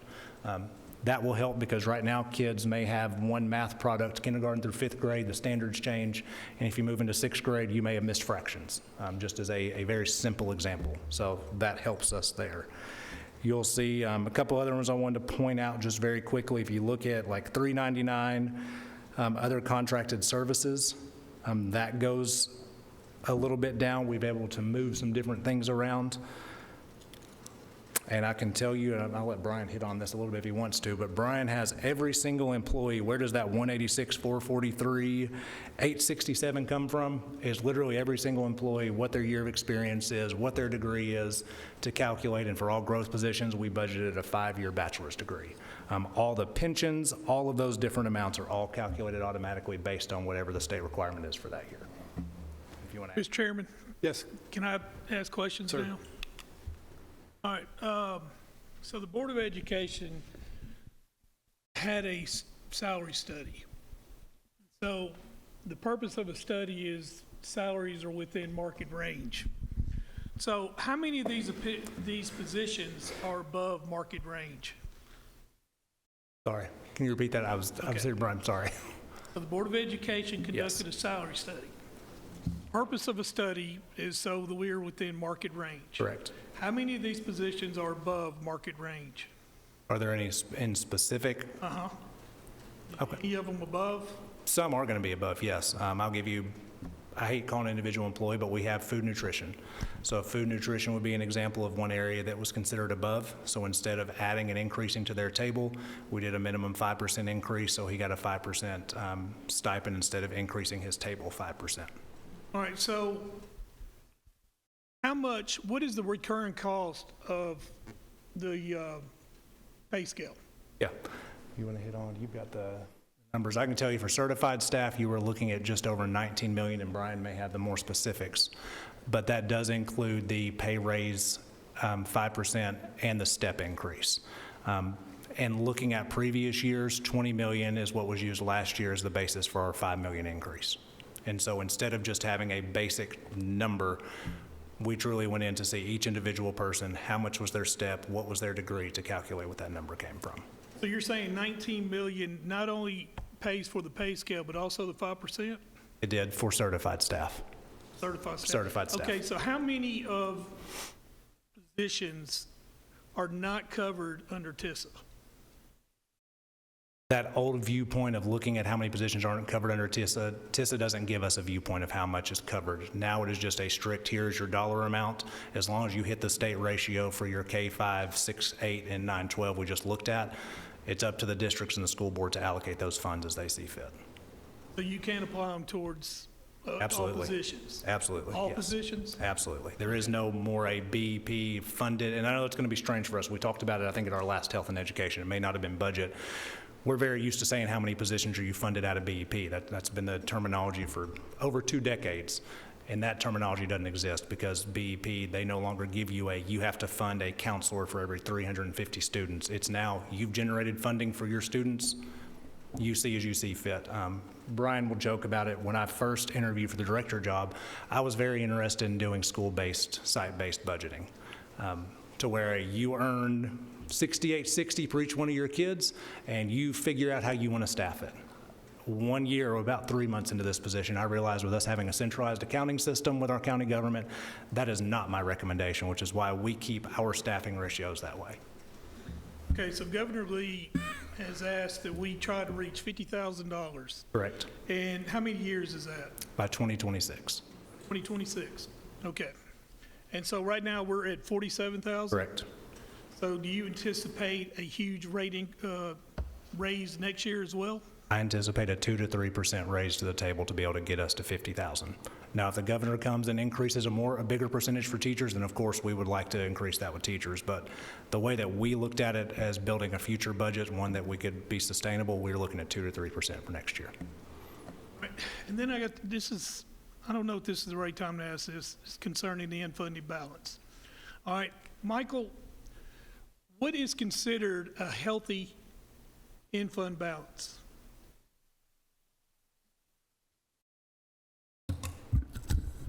I think you really got to look at cash flow for them. And so, I'm really going to recommend, somewhere in the neighborhood of 2 to 3 months worth of payroll expenditures for them. Somewhere in that neighborhood. I think 3% that the state mandates is not healthy. And I think we would struggle to make payroll in some of those months. And I think that would fluctuate based on their expenditures. So that's why I like to base it on cash flow and certain needs like that. So I think 2 to 3 months worth of that would be healthy or sufficient. Depending on the needs of the school board and the commission, but I think that at minimum would be where we need to start. Can you put a dollar or percent to that?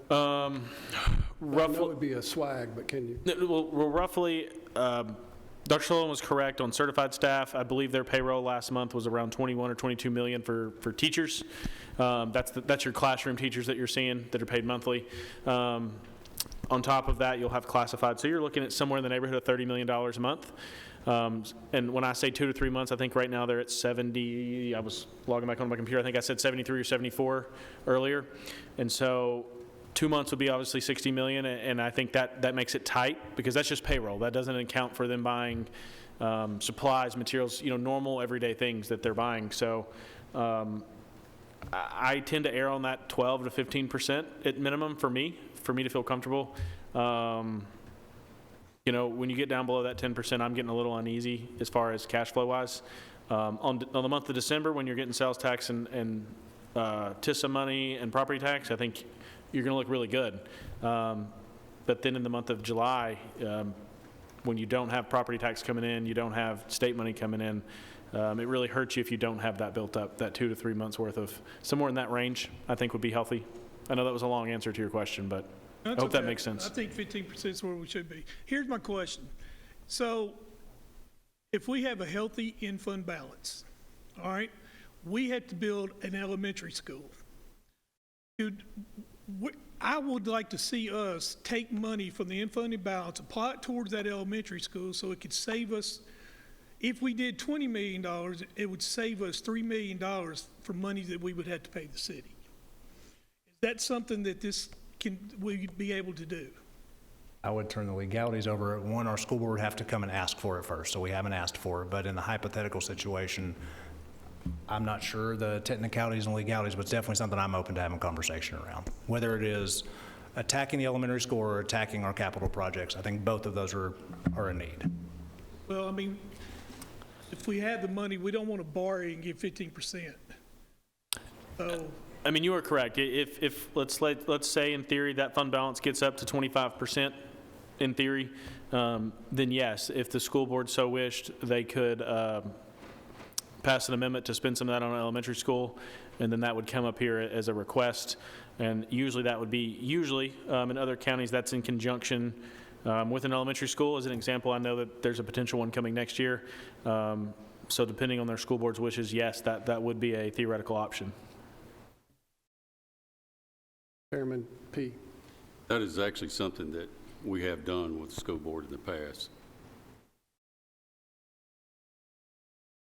I would, while Chairman Harris might be contemplating or by all means ask more, I'll just jump in and kind of build on that. So 238.5 positions, that's vacant plus growth, and all of those are baked into this at the steps and the raises and the medical insurance and the state retirement contribution, all that's. So between your classified and your certified personnel, the total amount as step and raises is right at $25.5 million for both of them. And that's baked in and built into the actual budget that we're presenting tonight.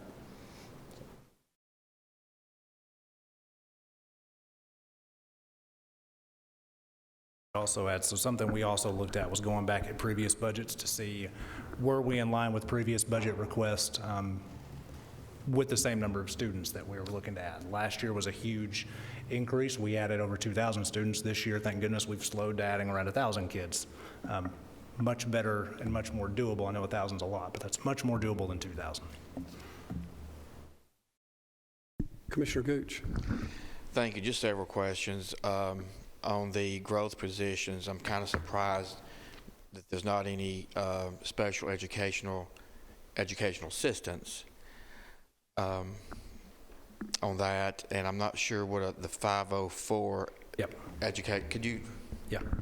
Yeah, so special education EAs, we have dozens upon dozens of openings right now. So until I feel confident we can fill the positions that we have, I didn't feel comfortable budgeting additional ones. That makes sense. Thank you for that clarification. My next question, the adult education program, what's going on with that? That one went to zero, Page I believe. 10. Is that correct? I'm sorry? Adult program? I believe that went to zero. Page 10, I think. Yeah, so that is at zero. So that is something that last year, I believe, we had been funding we have an adult high school and we have an adult education program. And so this program was state somewhat funded, but more than anything, it was locally funded, and we were supporting more than just our district. And so they were also for space at John Coleman Elementary Annex. We removed that program, which is why you see it going down to zero.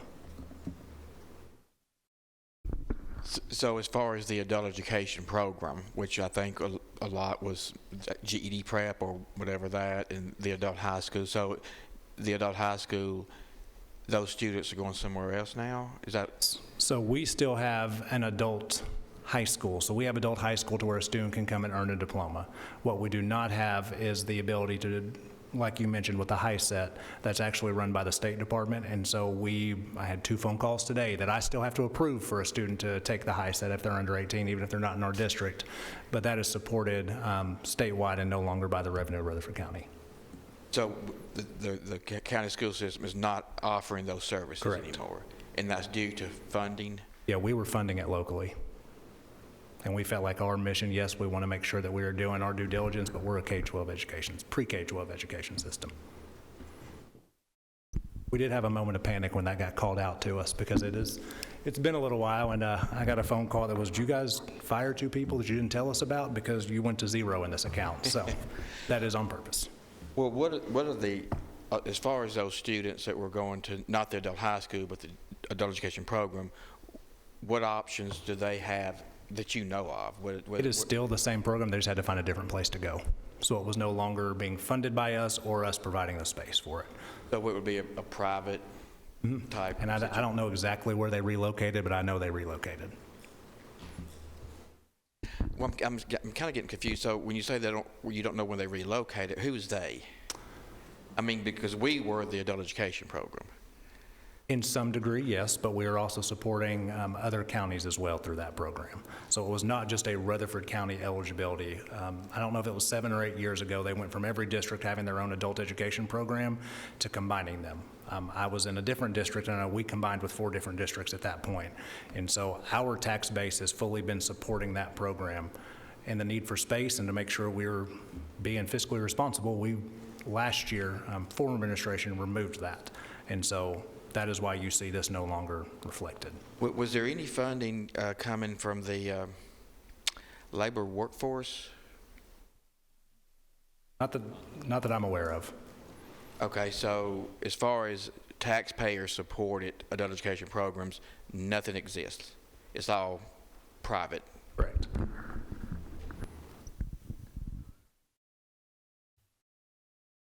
Question. You're recognized. Go ahead. You gave the example of a food and nutrition instructor as it related to compensation of a stipend versus salary. Is that consistent with all CTE instruction, or? That was actually who ran our department.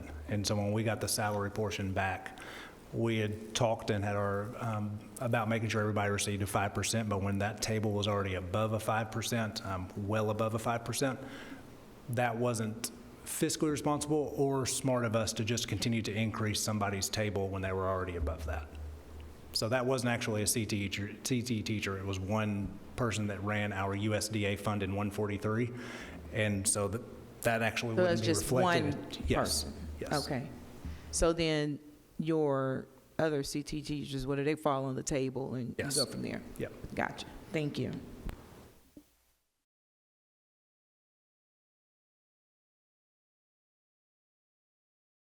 Please continue. Chairman Dodd will return in a moment. So. Turned around and he was gone. Gotcha. I mean, I'm happy to look there. I know there were a couple questions around individual salaries. So when you look at individual type things, I mean, let's just take any of the 71-100 accounts, and you look at, you may see a supervisor that may move increased from one amount to the next year. So there's a couple reasons. Most of our supervisors are certified staff. Anytime you have a change in administration, you do have a turnover in staff. And so the person replacing them very well could have an additional degree or more years of experience. And because it's only one person, that does show up in that way. I know there were a couple questions around alternative schools, special education. Those were the 2 that got brought up to me.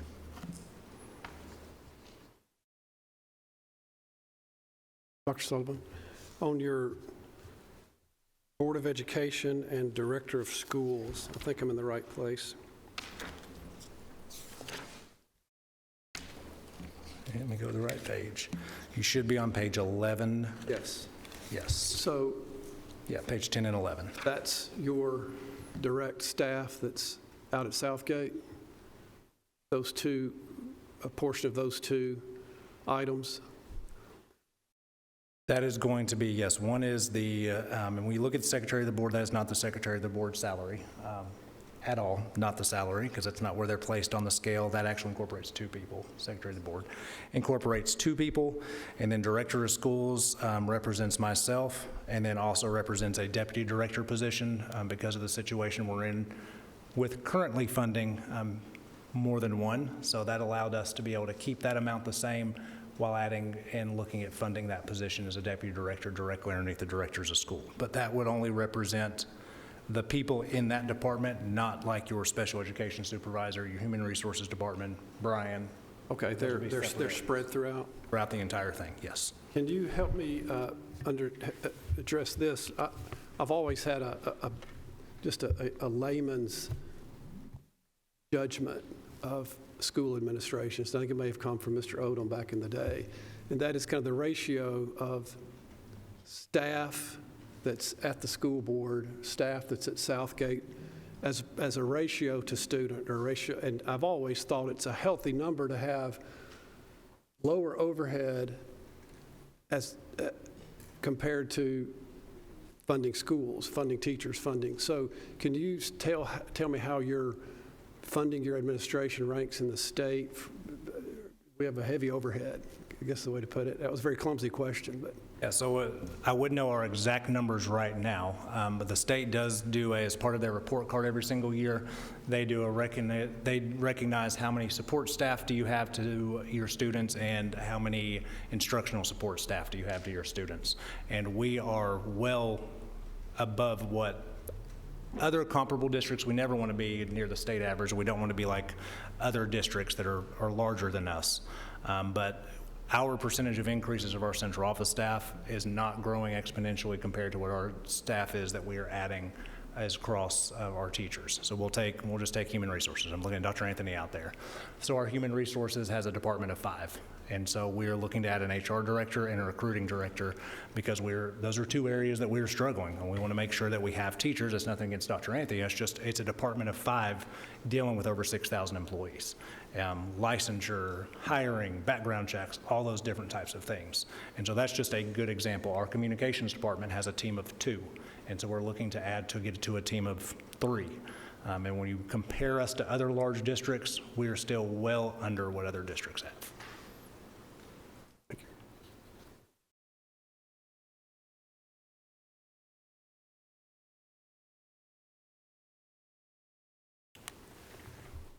Chairman Gooch. Well, again, I would like to compliment the director and his finance department and the board on a clean budget. I know that they have put in a lot of effort meeting on Sunday morning and missing church and things of the such. I've looked this over. I don't really see anything that I would propose to change, so I move that we accept the school board budget and send it to the budget committee. Is that budget 141 or? Yes, sir. Only? Okay. Just 141. I have a motion to approve 141 as presented.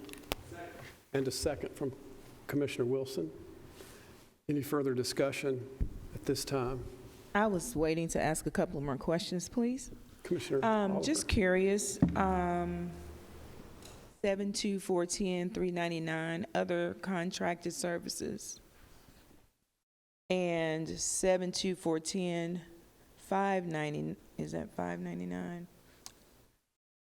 Other charges. What are those?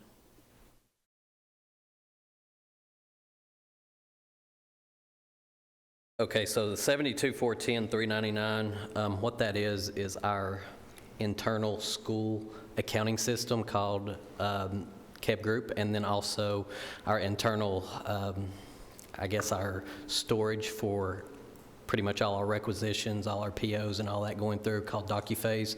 So that's the contracted services with those vendors. And of course, as with everything, and they continue to increase every year. So, and then what was the other account number? 72410, 599.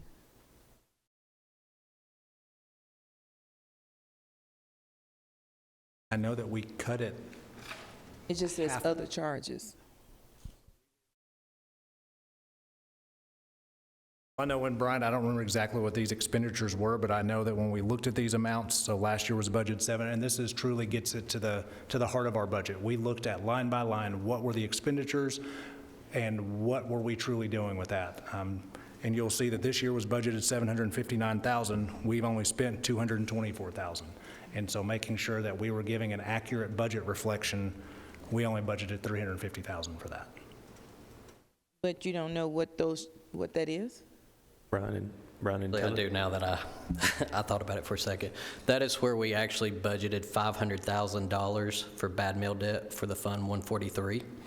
And so as a district, we've decided, that we're still good in the fund balance in the fund of 143 to the extent where we've got to keep, our fund balance in 143 low, just due to the meet state mandates. So we decided not to transfer or budget for that this coming year. So that's what that is.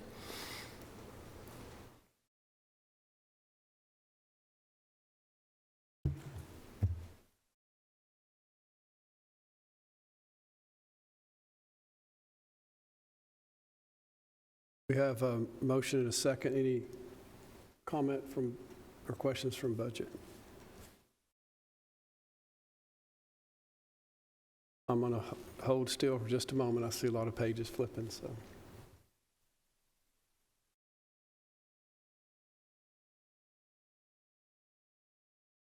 Seeing no further discussion, Mark, call the roll, please. The Health and Ed Committee roll. Commissioner Boyd? Yes. Commissioner Davidson? Yes. Commissioner Gooch? Yes. Commissioner McMurray? Yes. Commissioner Oliver? Aye. Commissioner Wilson? Yes. Commissioner Dodd? Abstain.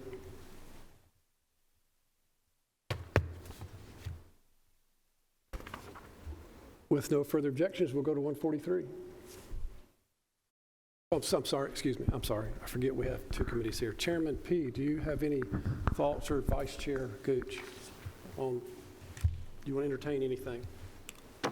I just assume y'all go ahead, but, you know, if the Budget Committee wants to vote on this 143 separately, you know, I'm looking around at our Budget Committee and seeing it. I think to keep everything just kind of neat and in order and clean, as a member of the Budget Committee, I'll make a motion that we accept the recommendation of the Health and Ed Committee and accept the School Board Budget 141. I hear a second to Gooch's motion. Commissioner Serino seconds. Any comments from our committee? Mr. Chairman, if I could ask that we postpone this to our next meeting and I'll make an amendment to postpone it to our next meeting, just to allow for additional discussion and analysis and discussion. I respect that, and I will withdraw my motion. Okay. Commissioner Serino, do you withdraw your second? Okay. Okay, so the motion has been withdrawn. Just so I've got this straight, but I have a motion for us to send this forward to our next meeting, which would be when, Mark, the 1st? Yeah. And So moved. it basically have to be decided on the 1st because that'll be our publication meeting. So it may not be the 1st, it just depends on when that next Well, meeting. it's by default. The next meeting is June 1st, which on the June 1st meeting, y'all have to direct us for the information to put in for the public hearing to advertise. So even if there is no motion for this tonight, it by default is going to go to June 1st.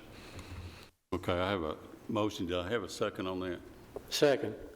I do have a second. One question before I ask again. Will this put a bind on the Board of Education by us delaying this to the 1st? My only question was clarification on what type of presentation or any further presentation, or just to answer questions, Chairman, just to... I'll refer to Commissioner Irving. Primarily answer questions, I believe. Happy to do that. Thank you. Okay, you've heard the motion in a second. Since we're not actually voting on a monetary amount, all those in favor signify by saying aye. Aye. Aye. Any opposed? Okay, motion carries. We'll delay this 143 fund decision until the 1st. 141, I'm sorry. Proceed, please, with 143. Okay, so the 143 fund 143 Central Cafeteria, if you look at we'll start with the revenues on it. The biggest thing you'll see on here is, we're just increasing, just additional revenue for lunch payments. That is not saying we are increasing the price of school lunches. We look to actually receive a little bit more this year than what was actually budgeted. If you look in the fourth column over where it says estimated budget current year, we're already at 6.2, and this actually runs a month behind collecting our revenue. So that's the reason why, we budgeted a little bit more this upcoming year, just to be able to sort of not be in such a deficit of this. And what makes us be in the deficit, if you go to the expenditure side, one of the big ticket items that you'll see there is in 73,100,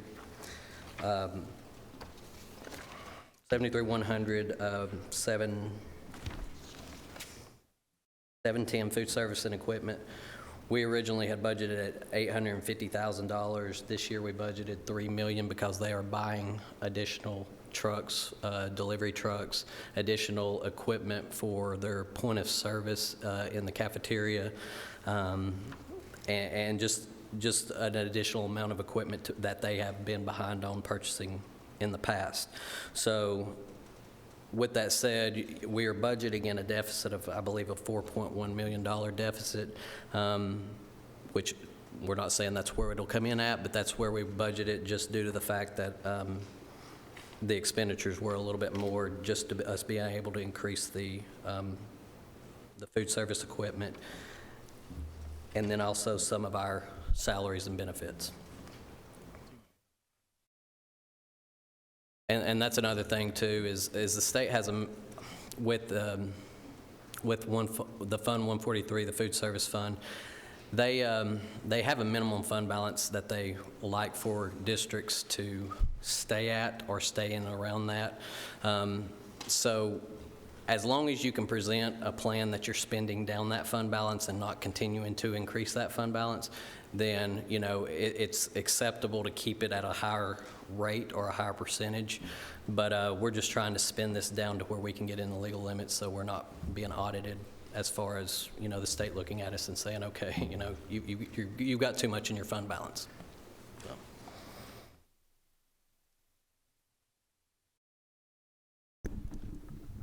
Question. What is that minimum? Or did you state it and I missed it?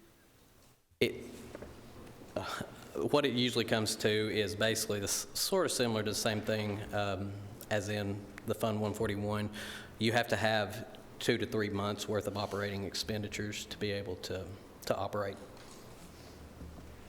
And so what is the current one? I know as of last month, it was right around, I think it was around $11 to $12 million fund balance.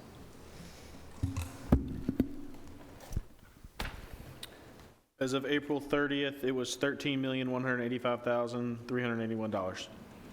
And so what percentage? You were telling us percentages with the other fund balances. That's approximately, for next year's budget, that would approximate to about 25%. Now, keep in mind that fluctuates every day, so that's why I'm giving you an about percentage of where it would be today. And then Brian is correct. That is a state requirement. I do want to add that is also a federal requirement through the USDA, and it is 3 months worth of expenditures, but that's also a federal requirement as well.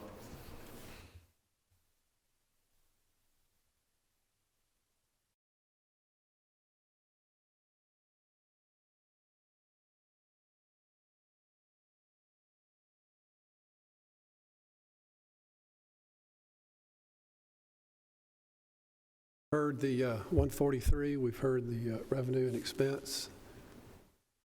Questions, any clarity on the deficit, on running a deficit?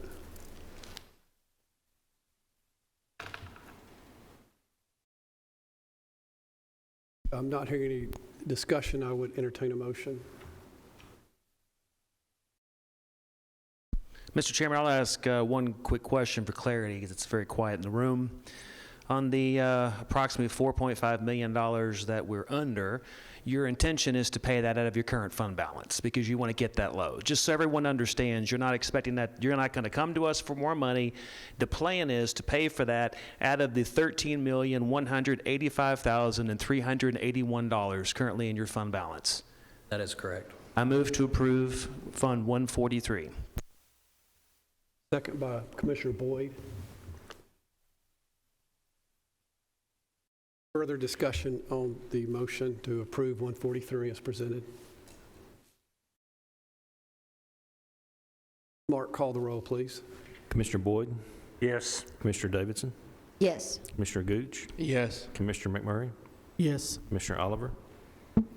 Aye. Commissioner Wilson? Yes. Commissioner Dodd? Yes. Chairman P. I'd now ask the Budget Committee if anyone has any questions on Fund 143, and if no questions or statements, if anybody would like to entertain a motion, or I would entertain a motion to accept this or not. I have a motion from Commissioner Johnson to approve 143. Do I hear a second? And a second. Any discussion? Call roll, Mark. Commissioner Gooch? Yes. Commissioner Harris? Yes. Commissioner Irvin? Yes. Commissioner Johnson? Yes. Commissioner Piercy? Yes. Commissioner Shrino? Yes. Commissioner P? Yes. Motion carries.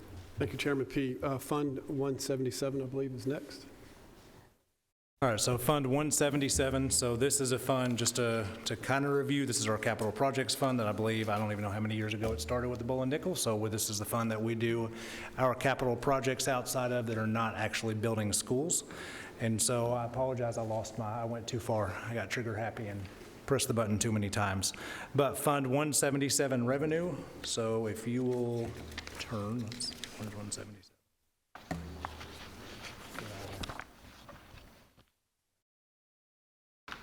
So we have, I believe this is on your iPad as well, so revenue and expenditures, we are requesting $18,088,561 in revenue and expenditures. And just to give a little background, this started again as the Bull and Nickel. Last year, our school board and county commission approved us moving 7 cents from general purpose school funds to be able to try to tackle some of the projects in Fund 177. You have a project list as well. And looking at this project list, one of the things I did ask Mr. Lee in looking at was, outside of all of our brand new schools, give me a rough estimate of how much would HVACs and major HVACs cost at all of our buildings. So you do see an increase. I don't anticipate actually having to go and replace all of these, but I wanted a true accurate picture of what year and what is the priority and what type of condition are our HVAC projects in. On your actual sheet, you will see the ones that we are proposing to fund for this current school year are the ones that are in green.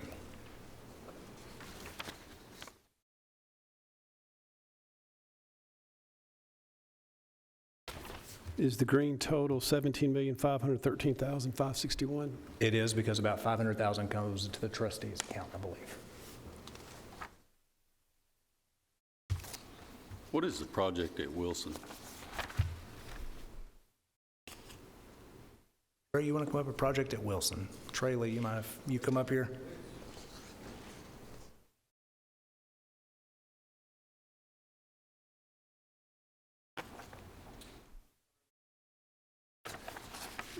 On the printout I've got, it's on the last page. It was $2 million. Wilson Elementary. Yes, Wilson Elementary. Last page.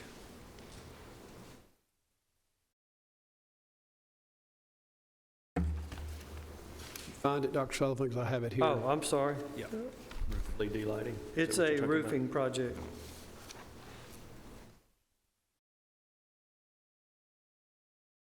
Yes. Dr. Sullivan indicated that they're replacing the original roof of that building. I don't know when it was built. Late 90s, just because I grew up in that area, so it'd be sometime in the late 90s. And what kind of roof will we be putting on that building? We would be replacing it with an EPDM, Which is, comparable to what's on it now. The membrane, it's the... Yeah, EPDM membrane, yes. Chairman P., are you contemplating the roofing systems we've been using that have... I've been contemplating all along that we bid them differently and open it up to other roofing systems. We save substantial money on roofs at the jail and on this building. I think we need to expand that into our schools. Mr. Lee, is there are you familiar with the liquid membrane system on top of an insulation board? And is there a way to buy up the warranty to meet your needs and save money? Buy up the warranty? Yeah. I'm not, you talking about buying a 20-year warranty? You can extend the warranty in some certain ways. I think. If you're talking about buying a 20-year warranty up front or buy it 10 and 10? I think you buy it after. So I think one of the, I recall as we started speaking here, that there's been a multiple warranty options. issue with the liquid membranes that we've been using. Well, my point is, I don't think that we should show any chance to save money to get a good comparable safe roof on our buildings. I think anybody should be able to bid.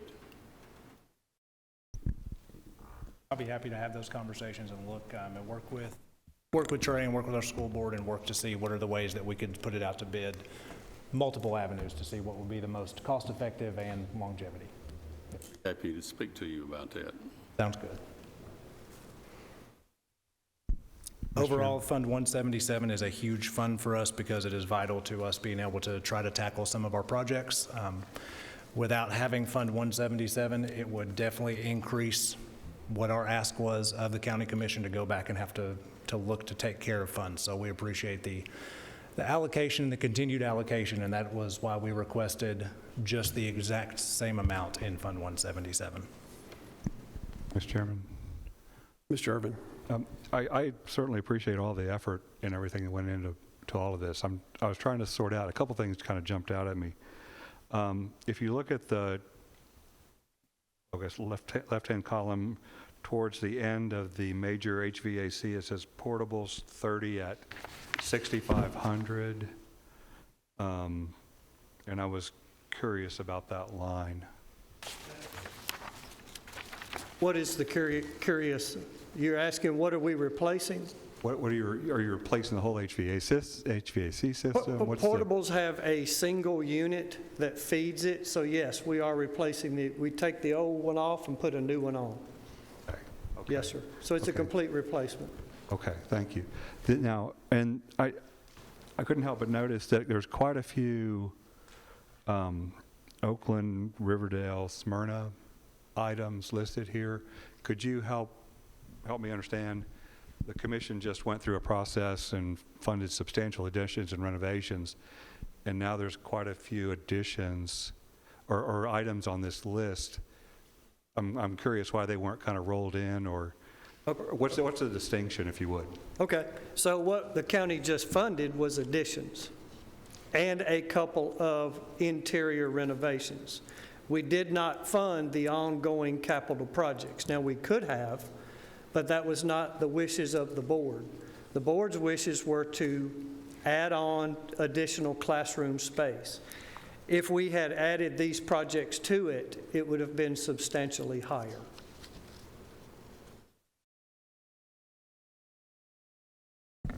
If you don't mind, that hits our constant battle of seats versus renovation and taking care of capital projects. That is our daily battle of, do we add seats versus do we replace an HVAC? And it's a constant battle where I'm not sure the correct answer is, but we try to land in the middle.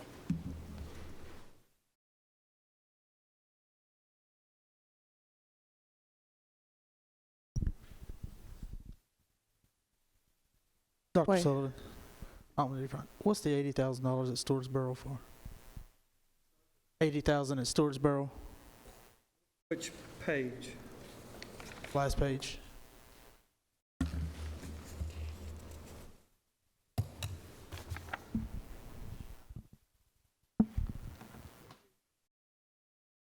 Rekeying the doors. That's rekeying to get on the Primus system to get it. We have, most of our older schools have multiple key systems, and our goal is to gradually get to one key system so that a principal or a law enforcement agency, when they enter our school, has one master key that opens every door. Thank you. Question, well, two questions. Because I was going to ask the same question that my colleague asked Commissioner Irvin. So you're saying that the budget that was approved for the 3 high schools did not include everything that the 3 high schools needed? Correct, and when we're doing additions, let's take Rockville Elementary School, for example. We just added an addition to Rockville Elementary School, but we also then had another project to replace the HVAC. And so they're considered 2 different things, one to add seats, one to take care of some of the older projects. Okay, and my second question, let's see, 1, 2, 3, 4, maybe in your 4th column, looking on your 1, 2nd, and 3rd pages, you have some numbers here.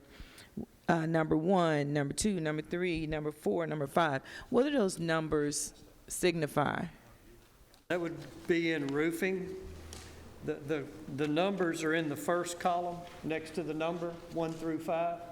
The 1 through 5, they're in like the 4th column. Yes, those are order of priority. Okay, and all of those budget items are not highlighted, and you said your highlighted ones were priority. So I guess I'm confused with the numbering system and which ones are in priority. All right, so those are priority roofs. Specific roofs, 1 through 5. That's our top 5 schools that are in need of roofs. Overall, all of these are priorities. So we have to, I use Solomon split the baby all the time, but we're trying to spend $17 million. I could spend it all on roofs and ignore everything else. So what we've tried to do is go into each category and make sure that we're addressing something in all the categories. So there's multiple priorities for each category. These are our proposed top priorities in each category. Thank you. And I would add, these all go back before our school board. Each project that we do go back before the school board to approve to fund each project, and then would come just as an update for our committees as well. So this is not you choosing to fund each one of these projects. This is just where we're looking at our list, our priority list right now. For example, if a chiller goes out at a school tomorrow, that's going to now become priority for next year. Yep. Surely we're done with Blackman High School by this point, right, Trey? I feel like every year we replace a chiller there. Mr. Chairman. Yes, Commissioner. Okay, how many pennies did we give you last year for 177? So 11. 11? Yes. And you're asking for 17? No. 11. 10. Okay. That's the penny. Okay, that's the penny that I was talking about. Yep. Okay. So Already that's been taken. included on there. Okay. Already been taken. Yes, sir. We've tried to be a good steward and a good relationship builder the entire way through. Well, I appreciate it. Yep. I'll take anything we can get too.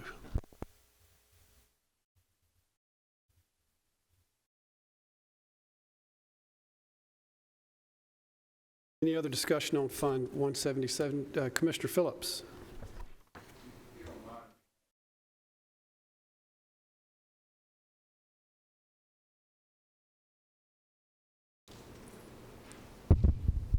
It's off. Thank you. Is that better? I think we've got new microphones. At least this one looks new. We spend money on renovating tracks and gymnasiums and football fields and lightings. A lot of those create revenue at some point in time. Where does that revenue that those athletic events create, where does that go? Most of it goes back to that individual program, because outside of our major 3 of your boys basketball, your girls basketball, and your football, most of the time the rest of our sports are having to use some of that revenue. And being a middle school principal, you would have split revenue. You may say 10% of your football gate, for example, goes to fund what we would call our non-revenue generating sports. And so that revenue goes to support that athletic program, but also the athletic program of the school as a whole. Is it logged? Is it in the budget someplace? So what the director's referring to is when a school itself, it goes back into the internal school fund, which you don't see before you tonight. The internal school fund is audited separately and is held at the school level, not at the district level. So yes, it's budgeted, but it's budgeted at the school level. So for example, on a Friday night football gate, the bookkeeper at that individual school takes that to that individual school's bank account. It does not come up to the central office or the county commission level. It stays at the internal school funds. And I will echo, from being in the school system, only the bigger high schools are the ones that are going to really run to be able to support their sports. Most, like the director said, split or they fundraise heavily or get donations. But most run in the, I don't want to say in the negative because they don't lose money, but they have to supplement other ways. But that all stays at the school level and never rises up to this level. Like it goes to football equipment? Is that where it goes? Athletic equipment? That type of thing? SROs, all of officials, all those different types of things. And when it's a high school athletic event and you're in the state tournament, you actually pay only TSSAA and you get the very small percentage of it. So. Good, thank you.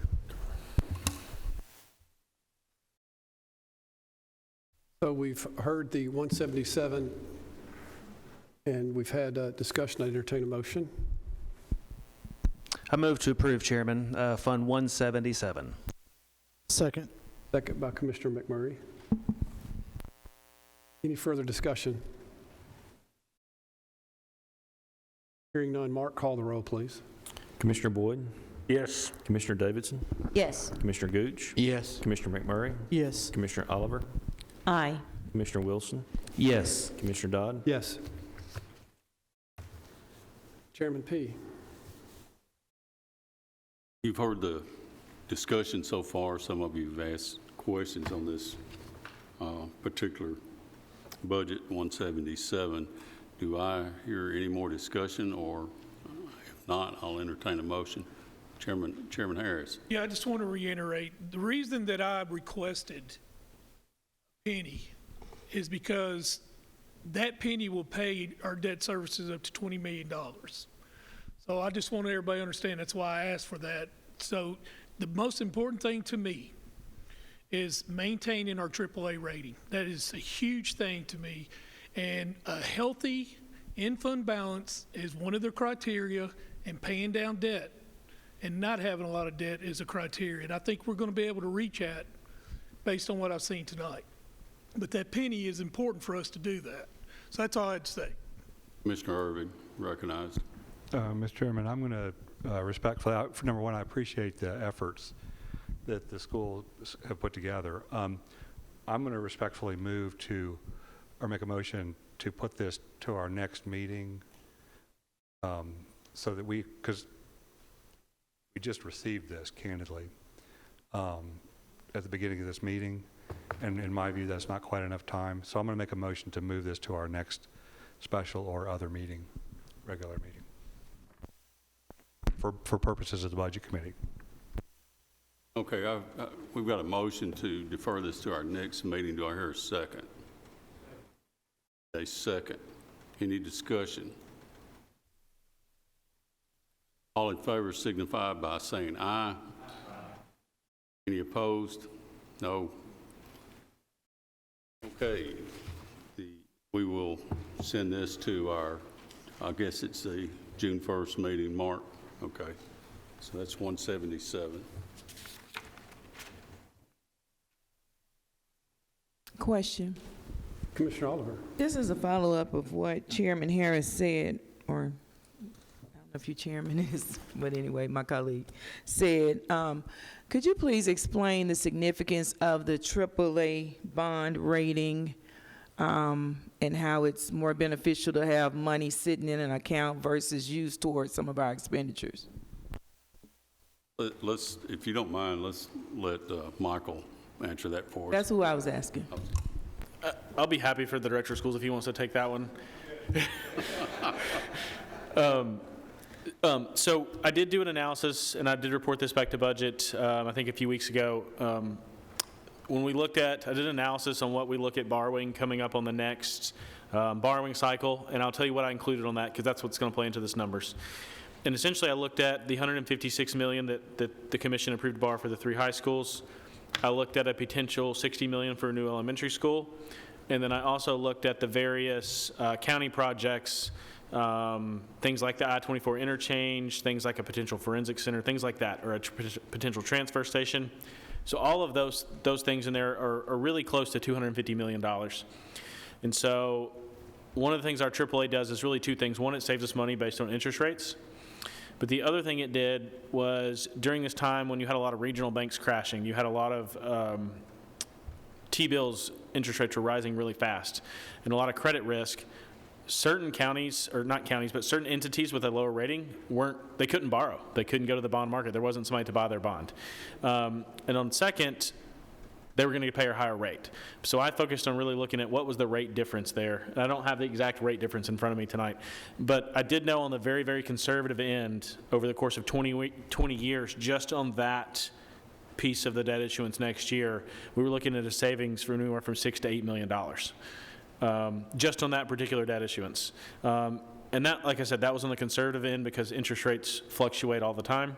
And we haven't went to the bond market yet. We still anticipate going, I would, at this point in July. And so at that point, I will know exactly what the savings would be for a AAA versus a AA or AA plus. But when we ran it based on comparable counties, I believe one of the counties we looked at was Williamson, who just issued some debt last year. And a very conservative range was $6 to $8 million saved just on approximately 240 to 250 million. In that range, plus the advantages of actually having multiple bidders on your bond, because a lot of people were only wanting to go to AAA rated entities in the bond market when they were getting out of equity market. And so the criterion for having a AAA bond rating is what? So it's not a one set criteria. It's a when you go, you defend. They look at your entire financial picture. So, but I will say two or three of the biggest things, I'll point those out. One of those is you would think it's your debt service fund, and while that does play a portion, one of the things that, for example, our last phone call or last report from Moody's, they really look at our general fund balance. They really want that at 30% or above. The other thing they look at is the ability to raise revenue, and for that here, for us, that means taxes or impact fees or other fees in general. So they look at the history of, if there is a budget deficit, are you willing to cover that, or are you going to budget in the hole? So they look at that. And then they also look at a strategic spend down of a fund balance. So for example, if you were doing a strategic spend down and you weren't going to borrow for something, for example, like we talked about tonight in 143, they also look at that. Those are just two or three things I'm pointing out, but they do look at our financial picture as a whole, and they look at it over periods of time. They're not going to look at just 1 year. So for example, you're not going to gain a AAA rating in 2 years. So for example, if we lost it in a couple years, you don't gain that back in 2 years just because you hit certain metrics. They look at it over a long period of time. But I will say one of the most important things is probably the general fund balance from what they've told us. Can I piggyback on that? Yes, you may. Commissioner Oliver, I believe it took us 11 years to get our AAA rating. So it does take a long time. Irvin. Question for the director. director. Come back to you, Ms. Oliver. You may not have been finished. I'm sorry. Can you please? I can appreciate that. I guess my concern is just how much money we would just have like sitting there doing nothing versus actually being able to use it and not have to burden our taxpayers so much. That was just my question. I do want to clarify, our money isn't just sitting doing anything. The trustee reports every month, so we have several millions of dollars right now invested at over 5%. And so that helped this budget out this year.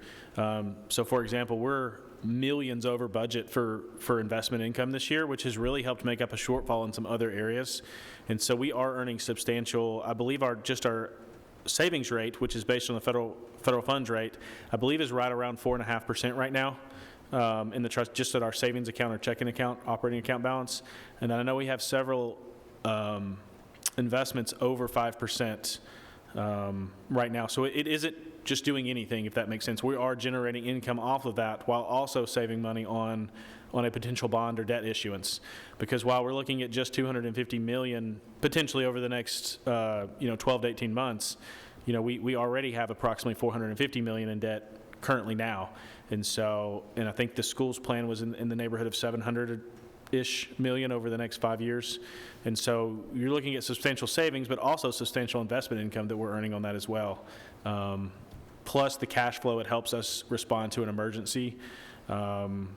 Like the tornadoes in Reedville, we were able to front all of the overtime and things like that without having to get a bridge loan or something like that. So I just wanted to clarify that. We don't just leave it idle. It does benefit the county and the taxpayers in some ways. And the trustee's office is very aggressive in investing that and constantly trying to get the best bang for our buck with also having secure investments.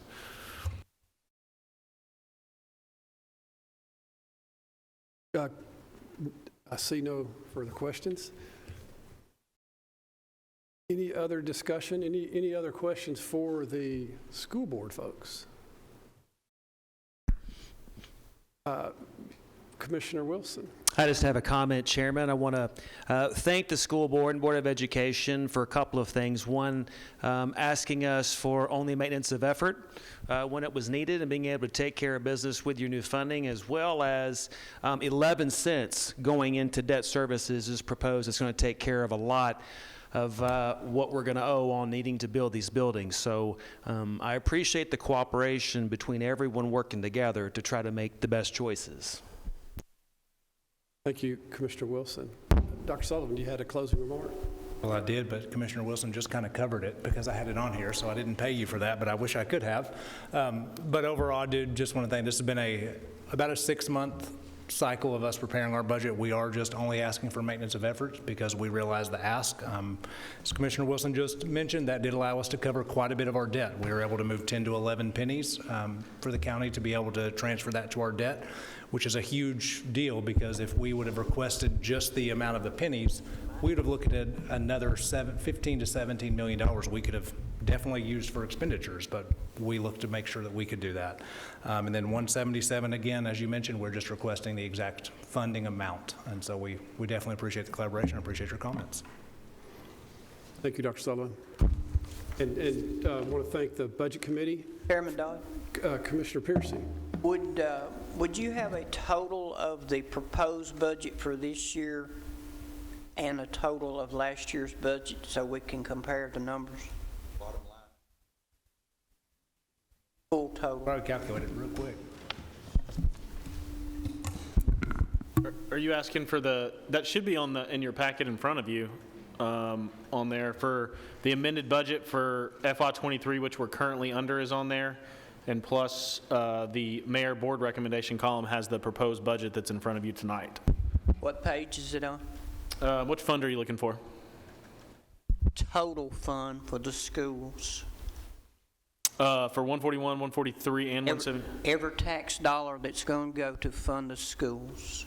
I can have that for you on June 1st to add them together. But we have it broken out by fund on what's in front of you, but I can add those 3 funds together for you and have that for you for June 1st. Thank you. Thank you, Commissioner. More. Commissioner Harris. Okay, looking over your budget this year, looking over your budget coming up here, you only showing 5% increase expenditures with all the pay scale, with all the right raises and all that we got. So my question to you is, do you feel that this is adequate, that this number, so you don't come back to the budget committee and ask for a bunch of expenditures that we can't give you? Great question. So not just a feel, it's been calculated that we could do that. So if you go back to look at our expenditures versus our revenue over the last couple of years, you will see that even though we were operating in a budget deficit, we never really operated in a budget deficit. We were able to build a very healthy fund balance, which we've talked about with an elementary school.